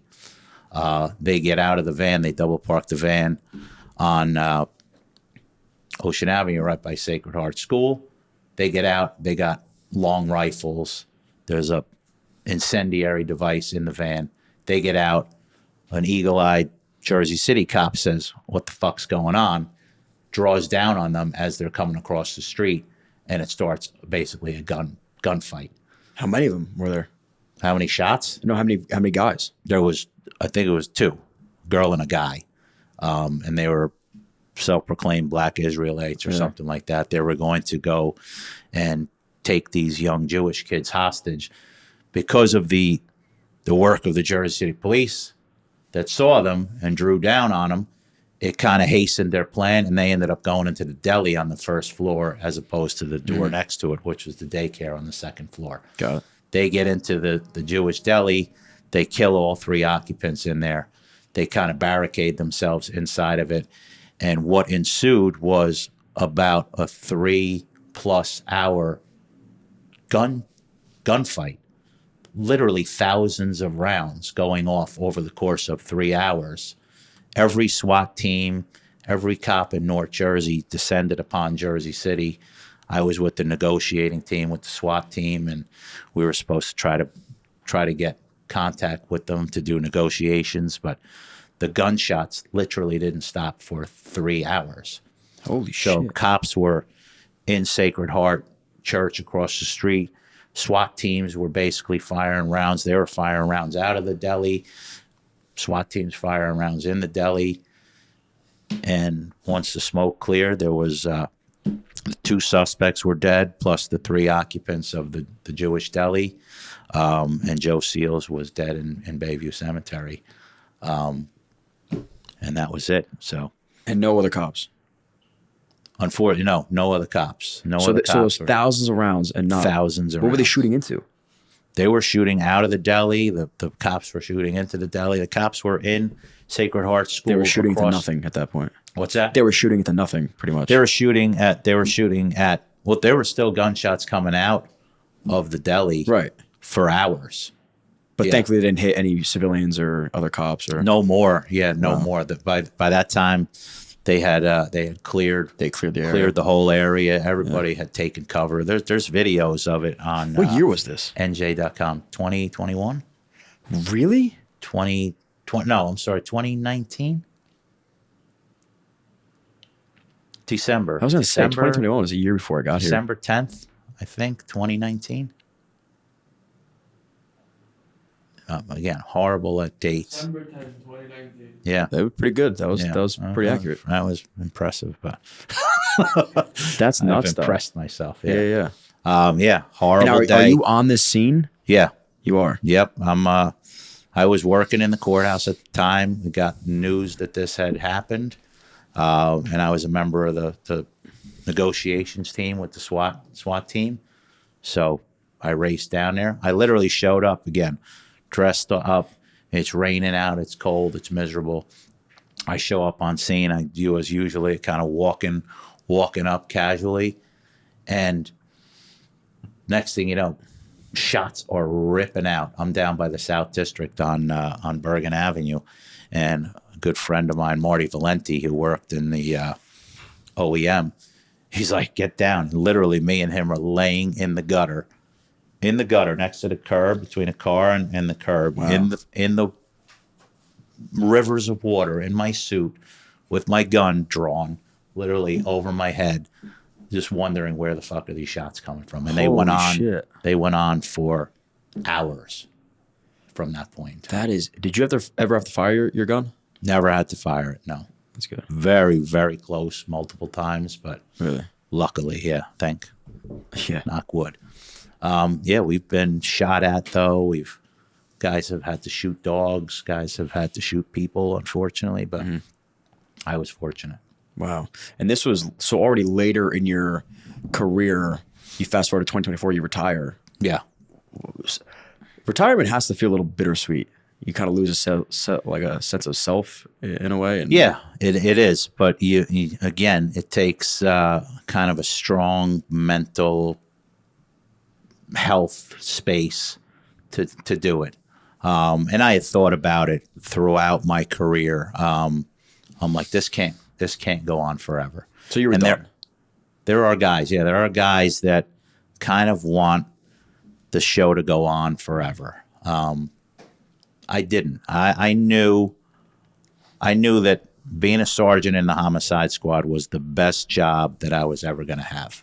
It was the place where my skill sets had kind of like maxed out, and I didn't want to go any further. Listen, promotion would be nice. It's money in your pension.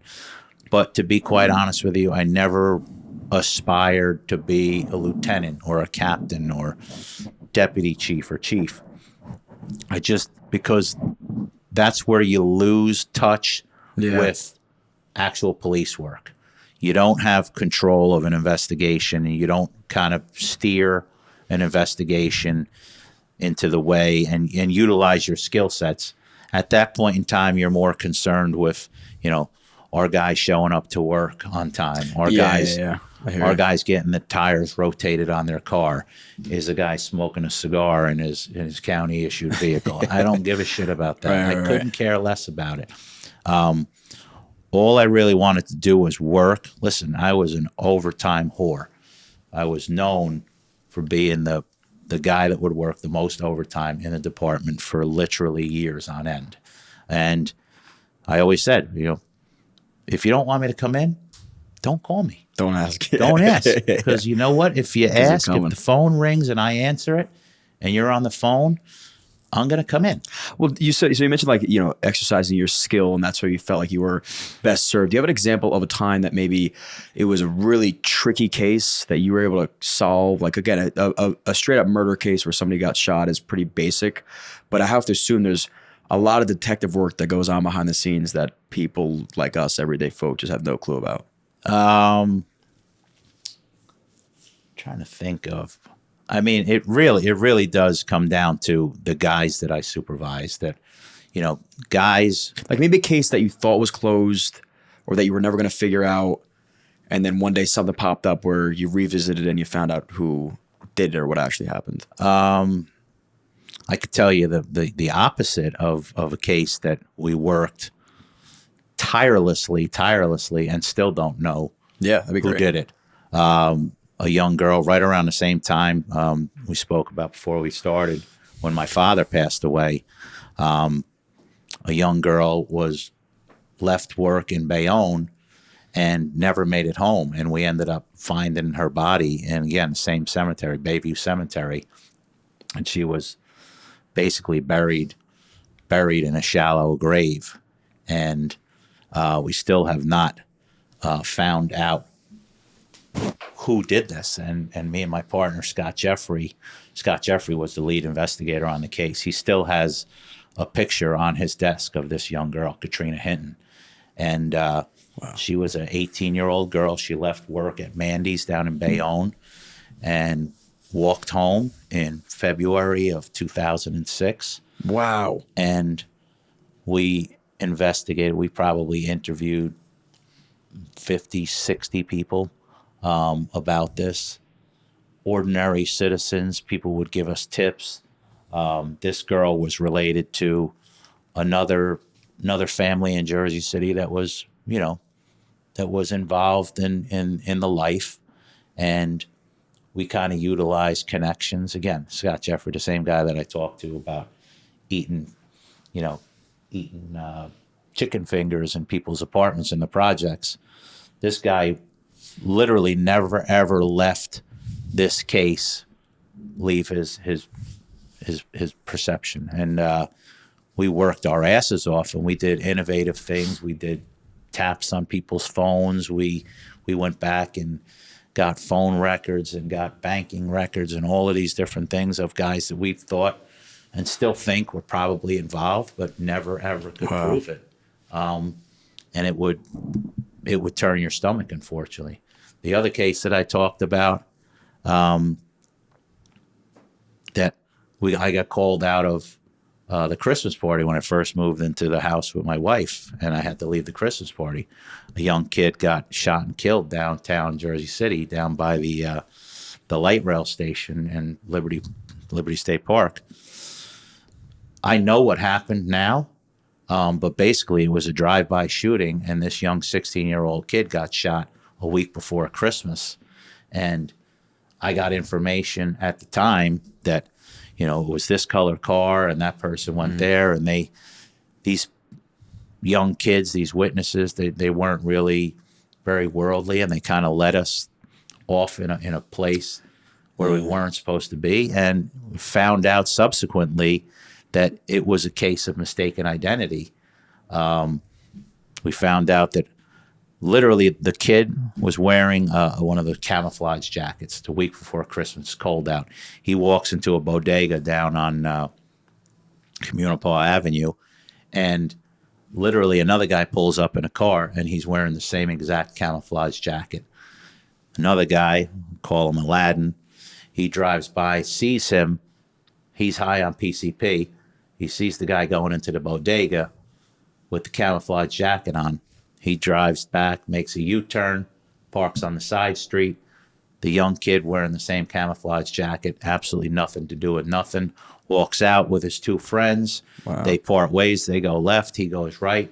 He just clears Communipaw Avenue, and this guy basically shoots him twice. The guy who he was actually targeting, who was messing around with his girl, is literally standing on the steps of the bodega, hears the gunshots, and ducks in and gets into his car and drives off. This guy shoots and kills an innocent 16-year-old kid a week before Christmas, 4 doors away from his house. Wow. Never could prove it. Still Can't prove it. No, because we've had, and innovative police work. We've tried doing search warrants on places and buildings and dug up floors and buildings, thinking that he put the gun that he used. We got a tip from somebody that he took the gun that he used and buried it in cement in a building down on West Side Avenue, and did phone records and motor vehicle searches and every single thing that you could possibly think of to try to prove any of the information that we had gotten from the community over the course of the years. Never could prove it. And now, have you talked to the person who was supposed to be? Yeah. And he didn't give you any information I about? was like, yeah, no, I'm not talking to you. That's his right. Yeah. He's not going to come in and tell me, oh yeah, you can't prove it. Here, let me help you. Let me take that burden off your back. Sure. No, he told me to go fuck myself. And the girl too? Nothing. Nothing. The girl and the original witnesses of that whole thing, they were just not worldly enough to know what had happened. Everybody thought that the young kid was actually the victim of the crime, that he was, and that's kind of where the investigation, if I'm trying to shoot you, and unfortunately I shoot you, I'm investigating like, oh, why does Sean hate you? Yeah. Why am I shooting at you? When really I hate you, and you're the target of the crime. But I'm out. I'm not going to even, why would I even talk? You're like, okay, I'm not going to come in. I'm not going to talk to the police. That's just the code of the streets. That's the way it goes. So now I'm trying to find a motive and a reason why the heck did I shoot poor producer over there. And, there's nothing. I got nothing against them. I don't know him. And now you're going down this invisible rabbit hole. Going down, it doesn't and exist. that's exactly. Wow, So I see that. Okay. The first month end, to further complicate that case, we had another murder that same night, probably 3 hours later. So we had 2 murders in the course of probably 5 or 6 hours that really minimized our investigative efforts. We cut them in half. So our squad was me and my sergeant and Scott Jeffrey and another guy, Angel Pastrana. They ended up working on the murder down in Bayonne, which was an interesting one in its own right. And me and my sergeant ended up kind of chasing our tails with the other one. How often does that happen where you don't figure out who is the murderer? There's not many cases where we don't know or have a pretty good suspicion of what happened. Proving it's a whole nother thing. So how often are you able to prove versus not? It was probably in my career, there's maybe a dozen, 15 cases that we don't really have a good idea of who killed whom. We have a case where a prostitute was killed over on Corneliuson Avenue. And again, we have suspicions about a couple of people and folks that may have been involved in it, but really can't pin it down to 1 or 2. Katrina Hinton, again, we have some very, very heavy suspicions about her ex-boyfriend at the time, but have not been able to prove it. Now, is there like a certain timeline, or can you believe it's the ex-boyfriend, right? For example, can you question him forever? No. Once he says, I want a lawyer, I don't want to talk to you anymore, we have to stand down, and we can continue investigating the case. We just can't talk to him anymore. But you just keep talking to the lawyer if you want to. The lawyer's never going to talk to us. The lawyer's going to be like, nope. Yeah, he's not talking. I'm not talking. There's a point where this case is almost dead. Yeah. Yeah, that's why people don't really care for defense attorneys. Their interests are not in, common good. Yeah. They're in their clients' Well, you mentioned the story legal rights. Across the street where the defense attorney did a good job with acknowledging one piece of. Yep. There was a case right across the street in the Holland Gardens where there was some kind of beef between 2 guys, and he comes out on a cold, I think, January morning or something like that, and he dressed as a female, and he walked by and pulls a gun out and shoots and kills the guy, and then walks off casually. And they found like a wig or something kind of far away from the crime scene, and it was caught on the crime scene photographs, but never picked up and collected as a piece of evidence. And the defense attorney made the entire case about that. He said, here you see the piece of evidence. They said that a female came through and shot him. Here's a female wig laying on the ground. And ultimately, the guy, we charged him, and in trial, he beat the case, the murder in trial, largely because the defense attorney made such a big case about the crime scene people not collecting the wig that was photographed in the crime scene photographs. So this defense attorney just took the eyes off of the obvious that this dude killed this other person and said, "Look at that wig." That is their job. But how is that enough evidence to prove that this guy didn't do it? Reasonable doubt. Reasonable doubt. So they're saying the defense attorney, and I don't know word for word, but the defense attorney says, "I bet you the murderer was probably wearing that wig, that woman's wig. Did you ever test that for DNA? Did you test it to see if my client matched the DNA on that wig?" No, unfortunately, we didn't. So could it be anybody's wig, right? Maybe the guy that shot the person that you're accusing my client of doing. Wow. And that's enough for 12 people. You weren't able to recollect the wig? It was gone by then? Wig was gone. Wig's long gone by that time. God. Yeah, because the trial takes place 2 years later. Okay, so I see what you're saying. They only took a picture. Yeah. So there's a photograph of it in the crime scene photos. Then the defense attorney says, "Wait a second, where's the wig in the evidence bag? Where's the, did it get sent to the DNA lab? Did anybody check it or anything like that?" So did someone get fired after that?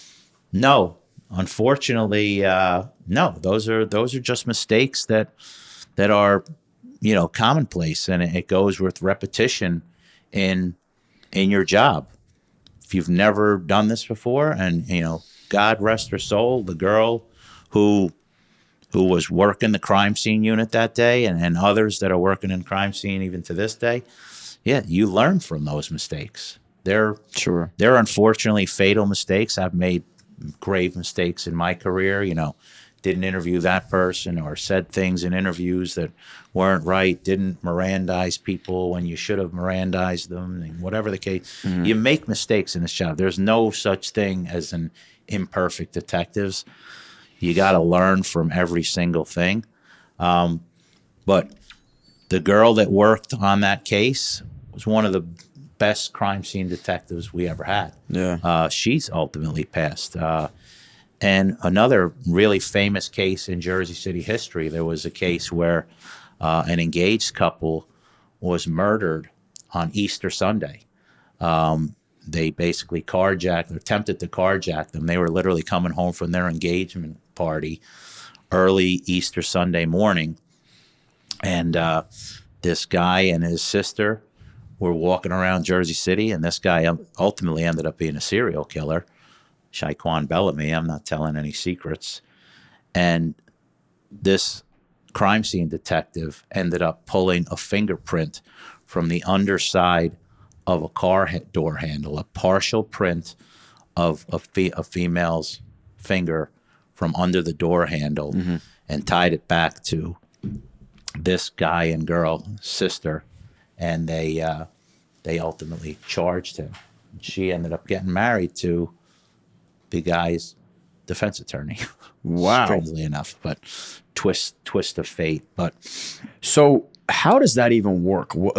Why did you have her fingerprints on record? They were wandering the streets of Jersey City. He had a sawed-off shotgun. Sister was with him. They're out there just doing their thing, and they come across these two, and they're unloading packages from the car. They have the car parked across the driveway. They ended up proning them out in the driveway, face down in the driveway, and they're like, "Give us the keys to the car." The car was running, so they thought they could drive away without the keys. The girl's trying to do the door handle, so she grabs the door handle. They decide, you know what? The sister's like, I never shot anybody before. So the brother is like, you know what? Here's a gun. Go ahead and shoot them. And she ends up shooting the one guy, or the girl rather. I'm sorry. And then he ends up executing the two of them face down in the driveway. So she shoots him. She shoots the girl one time in the leg or the torso or something like that, just to get the thrill of ever shooting somebody. And then he executes the two of them with a shotgun. How are you getting this information? This information came from rudimentary video footage at the time. This is a long time ago. This is probably 2008, 9, 10. Yeah. Yeah, we ended up getting a phone that was stolen from the engaged couple and finding that a couple of blocks away. Again, phenomenal crime scene work. Ultimately, the girl whose fingerprint was picked up, she ends up telling us the whole entire She did. story. Okay, so She does. She's She's the one who kind of fills in the blanks and tells us all of the stuff about, I didn't kill anybody. I just shot the girl one time because I never shot anybody before, and yada, yada, yada. She's telling you personally, like you heard it from her? I didn't personally. I was assisting on this case. I didn't work on it, so I wasn't doing the interviews, but she told our detectives in the interview room, this is what happened. Were these people that lived in the projects, the two that were murdered? Yeah, they not the projects. Where the light rail is on where the Metropolitan Family Health Center is? Yeah. There's a cafe there, a light rail cafe. Huh? You know where that is? Mm-hmm. 2 doors away from there. That's that's nuts. Not far from here. Not a terrible, really bad area in Jersey City.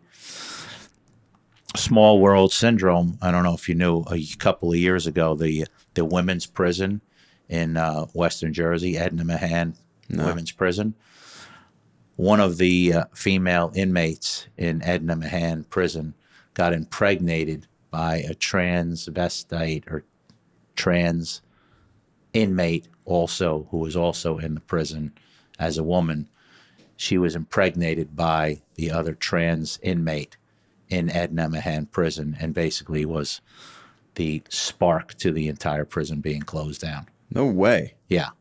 Because it doesn't make sense if you're going to let if you're a transgender person in a woman's prison with the ability to have sex and impregnate another. So they were having sex in the prison together, and she was impregnated by this trans prisoner. Wow. In Edna Mahan. So that girl is LaTanya Bellamy. That's the one whose brother was she was the one whose fingerprint got taken off of the car. And her brother was the serial killer. Her brother was the serial killer. Killed 6 people, yeah. Holy shit.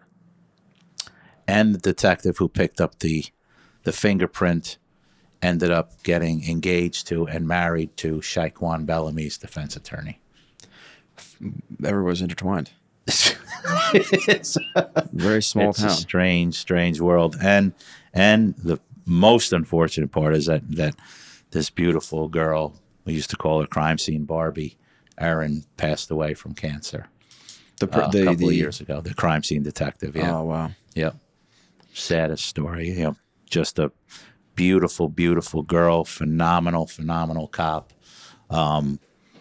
Yeah, she got breast cancer, and it ravaged her body, and that sucks. Yeah, terrible, but miss her terribly. She was a phenomenal cop. Yeah. Yeah. What was I read something about Operation Dr. Feelgood? You were a part of that?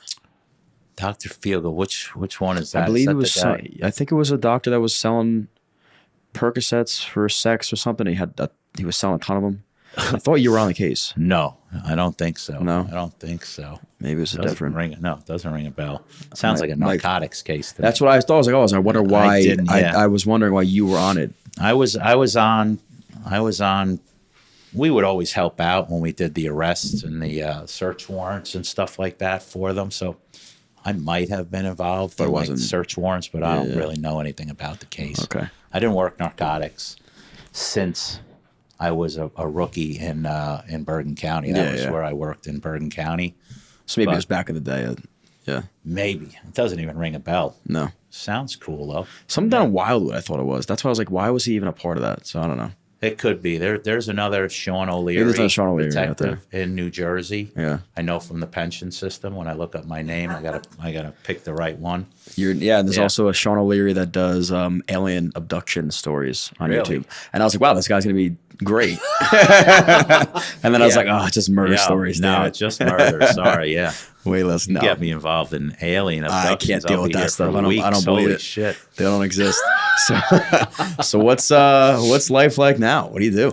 Life is good. I started my own security company. I feel like that's very par for the course. It is. But I found a really interesting niche in that I testify on behalf of the phone company now in high profile cases, like mostly murder cases throughout mostly the Eastern Seaboard, but throughout the country on behalf of one of the large phone companies.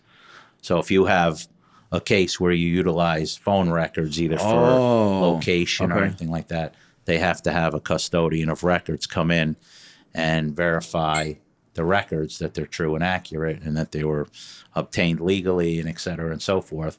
So that's the role that I fill on behalf of the phone company. So are you saying like you're listening in on what would be murder evidence through No, not listening in on anything. No. So if we had murders here in Jersey City, we would subpoena or write court orders for the phone records. I could tell basically who you have talked to. Got it. Okay. What time, what date, where your phone was, basically using cell phone records and cell tower records, all of that stuff. So if you tell me that you weren't here in Jersey City on whatever street, you were at Great Adventure riding Lightning Loops, I could tell you from your phone records that's simply not true. But you're not listening in on like if I was Not talking to listening somebody, in on okay. them. That would be a wiretap. That would be a Title III. That's a whole different thing. Yeah. That's also something that I would testify to in court. I'm capable of doing that if the case depended on it. But mostly it's just, who is the phone subscribed to? What time were you making phone calls? We want to take the phone calls, call detail records between, June 1st and June 30th. And who were you calling? How many times did you call? Got it. Aunt Karen. Oh, I don't know Aunt Karen. Well, you called her 45 15 times. Yeah, in the course of 30 days. I'm like, nobody's going to believe that you don't know her. Yeah.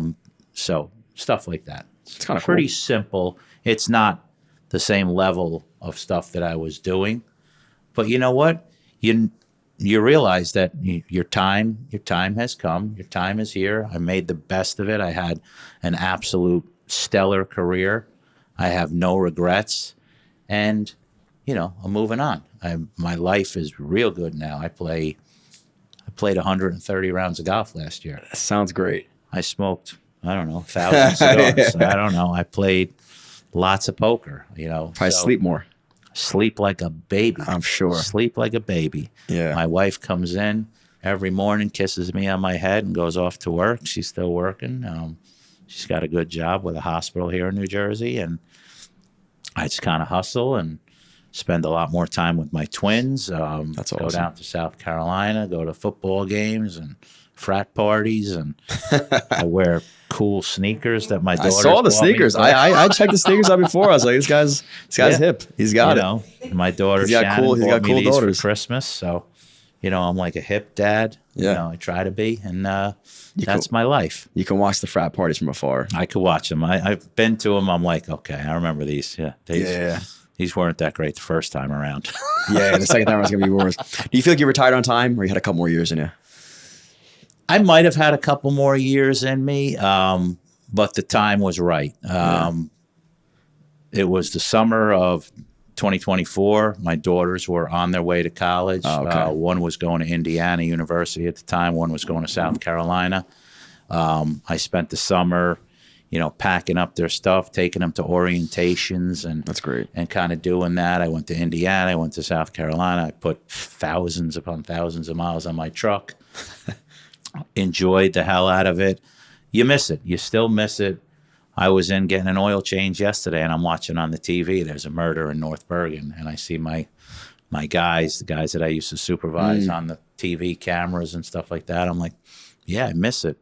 But, your time has come. Your time is here. You work your whole life to get to this to this point in your career, and you can either continue chasing it and the law of diminishing returns kicks in, or you can go when you're at the peak, at the height of your career, and say, you know what, I did it. I did what I came here to do. I did it well. My reputation is spectacular. It's stellar. It only takes one fuck up to undo 25 years of doing great work. You fuck something up in an instant and you just make a bad decision, or, a hasty decision, or a decision in anger, or in whatever. You could completely undo everything you did. Everything you did, yeah. And I'm not saying that I was living my life on a razor's edge. I took some chances. We made some decisions that may or may not have been under scrutiny, But guess what? I made decisions at the time with the knowledge that was available to me. I made the best decision based on my experience and my wisdom. And fuck you if it wasn't the right decision.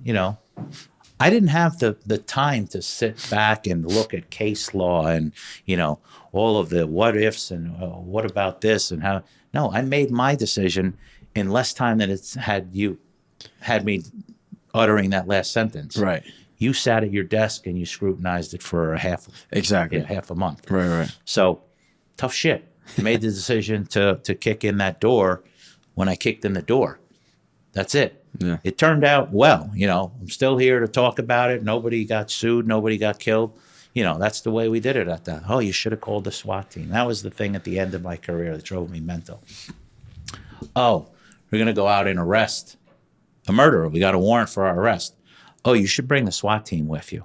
I'm like, SWAT team? I've been doing this for 25 years. I've arrested 1,000 murderers without a SWAT team. Now I'm going to, the 1,001th guy in my 25th year, I'm going to bring the SWAT team with me? Yeah. I'm like, no, I got this. I'm okay. Yeah. If I need the SWAT team, I know when I'm going to need the SWAT team. Right, you'll know when you need the SWAT team. I'll know. Right. Yeah. It's like, how do you know you need the SWAT team? Because you know. Yeah. You know when you know. Yeah. Don't need the SWAT team to come out and let me do my job that I've been doing for 25 years. Sure. Yeah, there are some cases that were more dangerous than others. We got shot out at search warrants. We got, people fought with us and whatever the case may be. We handled it. Yeah. We lived through it, knock wood, thank God, whatever the case may be. But I understand. Now it's more of like liability protection. They want to make sure, we don't want to be liable for anything. We have a SWAT team. We ought to use them. Sure. I'm like, okay, whatever. The matrix was for the SWAT team, if someone was charged with a first-degree crime, murder's a first-degree crime all the time, they got 25 points. The metrics was, if it's over 20 points, you got to call a SWAT team. So every single person that I went to go arrest, they want me to bring the SWAT team. Yeah. Unnecessary. I ain't got no time for that. They don't get it. Well, that's great. It seems like you retired on time. It probably makes more sense to retire early than late. The last thing you want to do is be, I guess, like playing past your prime and making mistakes. Exactly. That's the one thing that I didn't want to do. I had the opportunity, financially and familial decisions. It was the right time for me to go, and it is what it is. I made the decision to do it. My wife concurred, my family concurred, and, no looking back. We look forward. So that's great. I got a good little side hustle going on and, still making some money and happy as a clam. You seem like it. Yeah. Oh, we didn't mention my Aunt Karen actually. Oh, yeah. So I had booked Auntie this Karen. with Sean O'Leary a couple weeks, maybe even a month and a half now ago. And I get a picture sent to me from Sean with my aunt. And he's like, this lady? I'm like, yeah. He probably knows her longer than I have. We're like childhood best friends, correct? No, college. I'm sorry. College College best friends. And she asked to come today. So she's behind the camera. Shout out Aunt Karen. Thank you for coming. Thank we you, we Karen. appreciate that. She actually had she said, make sure you ask Sean about the Albanian mob encounter. So we have to finish off with asking you about that story. All right. So we got a call for a case. I don't, again, years, I don't remember. Before COVID, that's all. Pre-COVID. Well before COVID. And a pretty young guy, maybe 30 years old, was found murdered in his apartment, downtown Jersey City, over by Liberty State Park. And guy was shot in his apartment. The apartment's ravaged. Looks like it's torn up. They tried to steal a safe. So it turns out that this young guy that was killed owned a trucking company with his father over in Kearney. So he was about 30 years old, but he was doing financially very well. He had really nice cars. He had a really nice apartment, everything. He had really nice clothes and nice watches. And he liked to enjoy the company of strippers and strip clubs. He spent a lot of time in strip clubs and ultimately had a couple of girlfriends, whatever the case may be, that were in that adult entertainment industry. So we're over there and we're trying to figure out what happened. Again, we got video at the time, absolutely horrible. Basically, all you could determine from the video that a gray-colored SUV, can't even make out what make it is, shows up. Two guys look like they go into the apartment building, and we lose track of them. They come out some other time shortly thereafter, and we kind of pinpoint that that's the time that the murder might have happened. Long story short is a young female shows up at the scene and tells us that, this was kind of her boyfriend, Michael, and he would hang out in the strip club, and he was known for this sour diesel weed. He would sell the sour diesel weed, and at the time, it was like a big hit. All the rappers used to smoke it. It was very potent. And this guy who would sell it in some of the strip clubs to just certain friends of his, and one of the guys that was kind of off the charts and was always kind of strange, would also hang out in the strip clubs, was this Albanian guy. And he was pretty crazy, and he was addicted to drugs, and he would always allegedly have guns, and he had traps in his car, and he drove a Lincoln Navigator, and long story short. So we start putting these pieces together. She gives us like a basic name, and we end up going to the house. We figure out, she points out the house where she thinks he might live with his brother, and we go and we pick up the brother and we bring him in. The Lincoln Navigator we find is parked in the driveway at the time. So we're like, okay, this is good. We're onto something here. We bring the brother down into the homicide squad. He tells us this whole complete bullshit story about his brother. He tells us that his brother is actually in jail. He's in the Union County Jail because he got caught driving on the night of the murder. He was caught driving drunk. He drove right into a construction scene and actually ran into a dump truck or something like that, or a car or something like that on a construction scene down by Newark Airport. So he's in the Union County Jail. When they found him, he had like drugs in the car and all this other stuff. He had like watches and jewelry and all of this stuff. And all of that stuff was in his property at the Union County Jail. So shortly after that, we get an anonymous call from another law enforcement agency. They said, hey, by the way, I think you guys might want to look into this guy who's in the Union County Jail. We just so happen to have information that he might have been involved in this, and he was talking to other people on the phone that we may or may not have heard in Albanian, talking about, trying to get out of the country or this and that, and, kind of talking around this entire homicide. So we go and we find the guy in the Union County Jail. He's got proceeds from the victim's apartment in his personal property that they seized when he got caught driving drunk and had the possession of narcotics.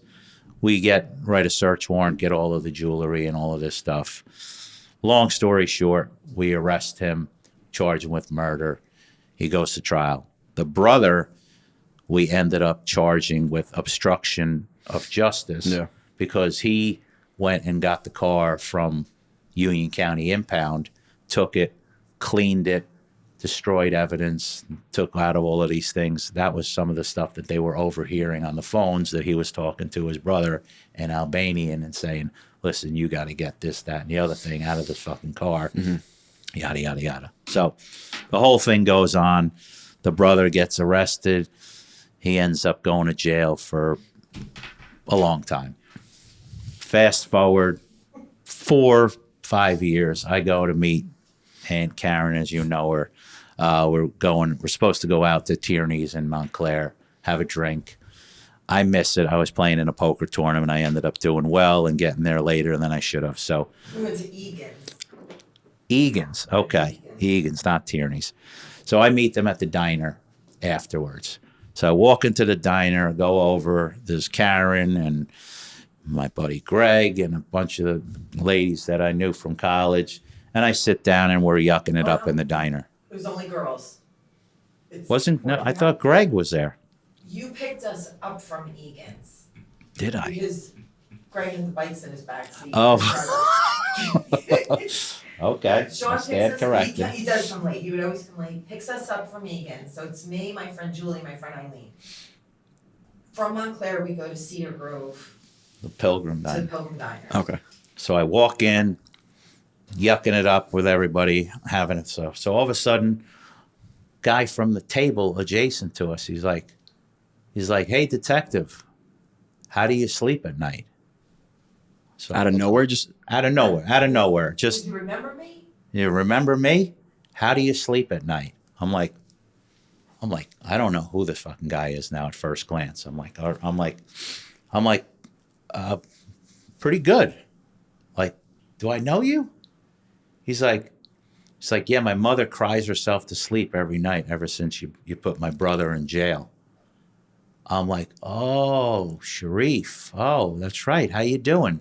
So at the time, of course, I had my gun on. I think I was wearing a jacket at the time, and I kind of pulled the jacket up, and I So we showed saw. him that I had a gun on my hip. And I'm like, yeah, Sharif, I'm sorry about that. You know, you do the time and you do the crime. It's like, Right. it's not up to me. I guess your brother made some bad decisions, and that's what he's got to live with. He's like, yeah, my mother never forgave you for that. And I'm like, tell her I'm sorry. You know, that's the way it goes. That's the way it is. And Wow. so he's there with two other guys, and it looked like 3 girls, and they're all at a table, and they're all talking, in Albania. presumably Albanian, and they're talking, and he's like, yeah, I guess we'll see you soon. And I'm like, yeah, you know, whenever you're ready, Sharif, I'm always here. And I make sure, obviously, that he sees the gun on my hip. And they walk out, and we were sitting right in a booth by the window. And as soon as they hit the front door and they get down to their cars, I'm like, let's go, ladies, get up. We're not sitting by the fucking window. I'm not waiting for this guy to shoot a fucking Oh M16 my! And do you have in any? through the window. And he's like, that was the Albanian mob. And I'm like, Sean, you're driving me home. Like, Yeah. Oh my Yeah. God! So Did you have any clue at the time what was going on? well, there's no one else in the diner. yeah, there's literally the they 2 sit us tables. So you heard everything he was saying. Right. Oh, we're sitting right there. We like just ordered our disco fries. Yeah. The guy comes in and he's like, do you know who I am? And Sean's like, no. And that insulted him. So he's like, Yeah. well, blah, blah, blah. And then we're sitting there.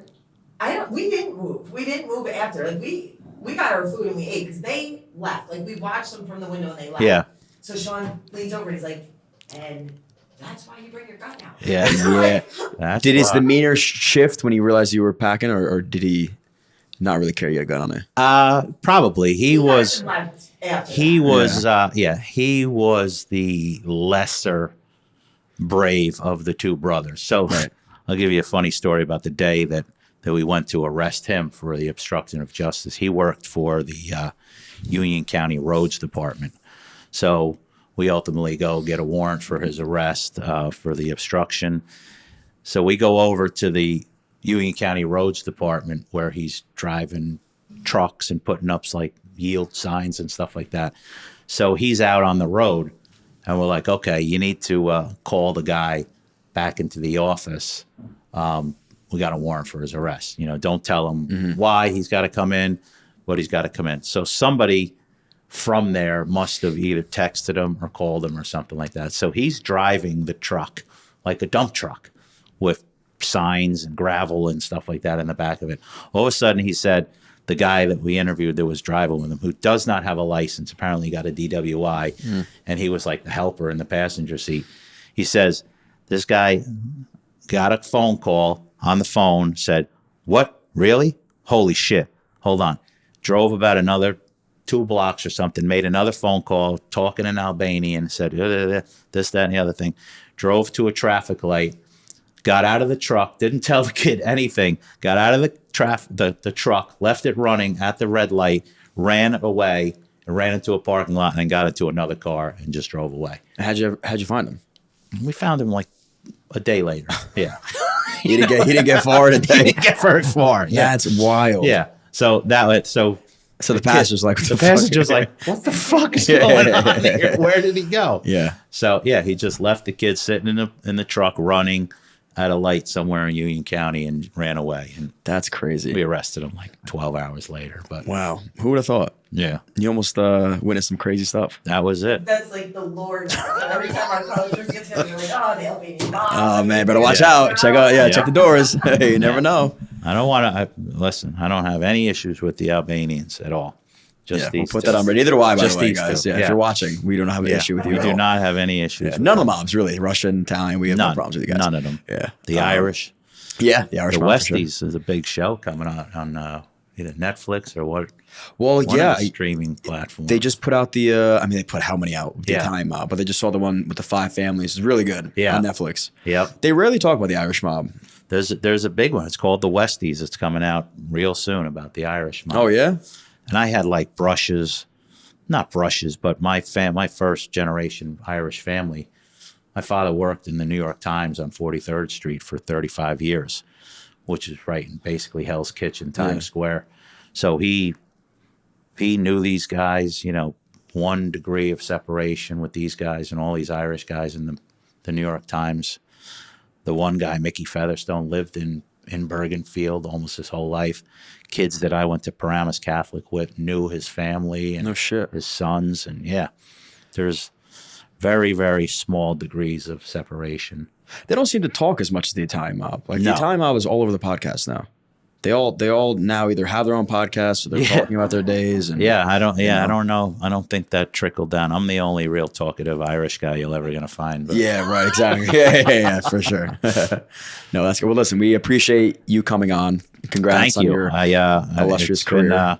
It's been something that my good friend Corey and your producer there are got a degree of separation, and this is something that I used to do in the Homicide Squad almost every day. We would sit down and I would cross my legs and drink a cup of coffee and talk about our cases. And, that's what I think ultimately made me a better supervisor and understanding of my detectives and my underlings, how they felt about cases and what they should be doing, and the collaborative efforts that we kind of put forth in solving these cases, and what they were. I knew what they were good at. They knew that what I was good at. They knew what I wasn't good at. Right.